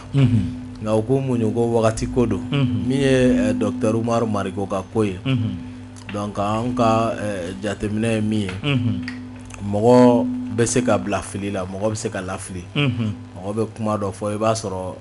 i ma nkalon tigɛ mais i ye lase jugu kɛ peut-être dɔ bɛ kɛnɛ kan e tɛ yen n'o ye kibaruya min d'i ma a dɔw la i bɛ se k'o lase en tant que président de parti en tant que patron de presse parce que réseau Kayira ɲɛmɔgɔ don donc souvent o bɛ se ka kɛ mais pour nous min ka kan armée kɔni ne kɔni b'a dɔn a bɛ se ka dimi sɔrɔsi dɔ kɔrɔ mais a tɛ bila a ka armée la quoi et puis Umaru Mariko bɛ jamana in fɛ quoi Mas o seereya bɛ ne bolo quoi jamana in ka d'a ye ouais Umaru Mariko a bɛ jamana in fɛ o seereya bɛ ne bolo donc maintenant an bolo ko so sen naani nka a bɛ tɛrɛntɛ donc an y'o o zana mɛn Usubi Janja an balimaw da ye donc o bɛ se ka kɛ an kɔni ka faamu na k'a lajɛ ka Umaru Mariko parce que a yɛrɛ fɛnɛ bɛ se ka jɔyɔrɔba kɛ ko in na masa donc ni ala sɔnna ma an kɔni ka dɛmɛ o tɛ ko kura ye a b'a yɔrɔ dɔn an ka dɛmɛ a ye ne kɔni t'a yɔrɔ dɔn donc voilà an bɛ yɔrɔ min na sisan an bolo gɛlɛya min bɛ yen o bɛ se ka bɔ yen cogo min o de ka ɲi ka kɛ priorité ye parce que n'o gɛlɛya bɔli ye n'o baaraw ma kɛ ni gɛlɛya wɛrɛ bɛ se ka na n'a kɛra yeliw ni fɛn camanw ye donc pour nous a bɛ se ka dilan a bɛ se ka dilan fɛn caman bɛ yen ni kuma dɔ n'a fɔra ko kuma dɔ jɛgɛnna kuma wɛrɛ bɛ se k'o la tilen quoi anw ka faamu na tabarikala bakuruba la o de ye ne ka jate i ka kuma kuncɛ kuma kɛ ka bɔ kuma la n ka kuma kuncɛ sinon vie chère bɛ yen ko aw ye lettre min ci k'o ye caman bɔ a la ko mun b'aw bolo halisa oui vie chère ko la an ma tila parce que an ka ɲi k'a lajɛ an ye bataki dɔ ci président de la république ma o bataki min ci en tant que président de la transition président de la transition j'allais dire donc an ye bataki dɔ ci colonel Assimi Goïta ma par rapport à ça donc an ye fɛla caman fɔ a la dɔw kɛra mesures palliatives dɔw kɛra mais mesures dɔw bɛ yen qui vont mettre définitivement fin à cette question de prise d'otage du milieu commercial malien donc an y'o proposition kɛ et nous allons continuer aussi ka insister pour que o baaraw bɛ se ka bila sen kan parce que dɔ bɔra vie chère la nka halisa a tɔ bɛɛ dɔw kɔni bɔra la nka halisa belebeleba fɛnɛ bɛ yen donc ça c'est important k'o signaler an ka kumakan laban ye min ye n bɔra ka an ka karamɔgɔ ye diinɛ dɔnbagaba ye Mayi Watara ka lase dɔ lamɛn bi a ko ala kota jurumu na n'o ye kabayila jurumu ye min ka kuma bɛɛ o ye filankafo ye ka dɔ fara ala kan nka o kɛra ala ma dugukolo yɛlɛma ko ala ye dugukolo yɛlɛma taabolo min na k'o de kɛra cɛ tɛ muso tɛya ye ko parce que k'a yɛrɛ bɛ adamadenya yɛlɛma ko halisa ko ka nin taabolo in kɛ taabolo barikama ye ko ka kɔkɔrɔmadon k'a la donc an b'a fɔ o la kosɛbɛ ni an tun b'a dɔn k'a bɛ t'o sira de fɛ o de y'ale ka laɲini ye a bɛ diinɛ kuma de fɔ ani faso jɔli kuma donc o kɔ ka maliyɛn bɛɛ wele le 22 septembre an bɛna wuyangili min boloda ka ɲɛsin MINUSMA gɛnni ma ka bɔ an ka jamana kɔnɔ peuple maliyɛn bɛɛ jɔlen ka to an ye busamisɛn tugu barika na cogo min na an ko busamisɛn kelen ta pour que jamana bɛ se ka lafiya cogoya min na donc kan camarades fo ani minnu bɛ baro la n'o ye Mɛmɛn ni Siriki ye ka médiaw fo page fɛn fɛn y'an bila direct la ka BCFM mɔgɔ bɛɛ fo kɛrɛnkɛrɛnya ma ɲɛmaaba n'o ye Umaru Cɛfi Mariko ye ka Bubula fo donc ka an camarades tɔ fɛn fɛn bɛ salle kɔnɔ comité pilotage mɔgɔw an ka financier Amidou Kebe Pape Ɲame le coordinateur de la commune 6 soldat ni Balawu le brigadier donc ka tɔ bɛɛ lajɛlen fo fɛn fɛn bɛ yan camarade Bill le grand frère donc an bɛ bɛɛ fo merci beaucoup tabarikala ko n ka kuma dɔ f'i ye k'i k'a fara i ka ɲinitaw kan Senukaw ko u lafiyalen tɛ bi ko kabini poste kɔni bɔra ye halisa embouteillage bɛ yen ko n k'a f'i ye n'i bɛ se ka u dɛmɛ sira min fɛ i k'o dɛmɛ o fɛ baasi t'a la a bɛ fara Siriki Kuyate ka dossier voilà ko k'o f'i ye Kuyate merci beaucoup ala k'an dɛmɛ amina Kuyate kuma kuncɛ kuma ye jumɛn ye i fan fɛ Masi n bɛ kuma kuncɛ ni min ye bi c'est que i ka ɲininkɛlikɛlaw ka ɲininkali ɲɛna mais gan min b'a la o bɛ ka kuma n'a fɔ aw ye gouvernement ye gouvernement de u kana révolution in bɔ a minɛn kɔnɔ c'est une révolution citoyenne Masi n'i bɛ jama ka ci la ni jama bɛna ci f'i ye jama kan ka seko fɔcogo dɔn o t'i n'a fɔ i bɛna ci fɔ Sogɛli ye a t'i n'a fɔ i bɛna ci fɔ Ablaye Job ye ou bien n'i bɛna fɔ Hashimi ye o bɛ fɔ ni foroba miirinaw ye o ye kɛra majɛ ye ciw nacogo la Masi an ka jamana san o san a bɛ miliyari 14 de don kiri la kiri musaka miliyari 14 ani kɔ mais miliyari 14 kɔ bɛ don kiri la jamanadenw tɛ ka jigiya sɔrɔ mais Masi san o san kiri bɛ musaka min tiɲɛ maliyɛnw kunna dugukolo darakili sira fɛ mɔgɔw ka so cili sira fɛ mɔgɔw bɛ taa fɔ ka tali mun kɛ kun min n'a t'a kun bɔ ka taa se nafolo min bɛ minɛ hadamadenw na est-ce que maliyɛnw sigi ka miliyari hakɛ jateminɛ san Kuyate an bɛ nin kelen wele kiri kuma in na don n'a nataw la Masi c'est des milliards ni Ala sɔnna parce que i b'a dɔn maliyɛn mɔgɔ dɔ ye u bɛ baara kɛ quoi hali n'a sɔrɔ k'a fɔ ka baara kɛ jama ye a ka gɛlɛn kuma dɔ la mais maliyɛn mago tɛ ko caman na mais malais men nafoloni min kɛ ka taa ka du jɔ 100 ans 105 kilegan dere fɛ dɔ bɛna bɔ a bolo o bɛ milliard hakɛ min tiɲɛ le citoyen lambda kunna san kɔnɔ ni mɔgɔw ye tan du yɛrɛ ma k'a évoluer c'est énorme tabarkala masa mi bɔ kila ni min ye masa fɔ Hachimi ɲɛna ko Mali kura ko min na bɛ ka kuma fɔ forobaca kɔnɔ a ma se tribunal kɔnɔ a ma se tabarkala voilà ni Ala sɔnna merci beaucoup Dirisa e ka kuma kuncɛ kuma bɛ kɛ jumɛn ye mas bɛ dakuruɲɛ fitinin fɔ Umar Mariko ta yɔrɔ la je pense que nin waati in na bal fana bɛ u ka kaana dɔɔni jɔn ka kan Mariko ka mɔgɔw ka kaana a kɛrɛfɛ mɔgɔw bɛ yen a jɛɲɔgɔnw bɛ yen a terilakaw ni fɛnw bɛ yen nɔ a dɔ la ni olu ye pas dɔ kɛ ka na apaisement na hakili caman na a bɛ sɔn ka nɔgɔya kosɛbɛ parce que a ye moment donné n kun ye lettre d'excuse ko kumaw bɛɛ mɛn mais après ma fɛn wɛrɛ mɛn a la tuguni donc o bɛ se ka fasodenw yɛrɛ u bɛ se ka dɔ bɔ u ka dimi na u bɛ se ka dɔ bɔ fɛn caman na mɔgɔ caman bɛ se ka sen don a ko la ka da o yɔrɔ kan donc olu fana ka essayer k'o pas kɛ parce que au début u kun ye communiqué caman ni fɛn caman kɛ mais a ma taga dans ce sens là u bɛ se ka caman bɔ a la ensuite n b'a laban ni min ye n bɛ fɛ maliyɛnw ka an faamu u ka an dɛmɛ an ka nin kɛlɛ in kɔnɔna la parce que an bɛ ka kɛlɛ min kɛ masi i b'a dɔn a kɛlɛ fanga ka bon kosɛbɛ ça demande beaucoup d'efforts et puis mɔgɔ caman de bɛ yen nɔ tellement que kɛlɛ effort ka bon n'i ko k'i b'u détacher ko ka t'u bila baara wɛrɛ la a bɛ sɔn ka jouer kɛlɛ kan par exemple Sidiki filɛ nin aujourd'hui an ka lutte sociale fanga bɛɛ Sidiki kan donc a ye moment donné tellement que Sidiki jɔra ka bɔ kɛlɛ in kɔnɔna la a ye moment donné a bɛ saturé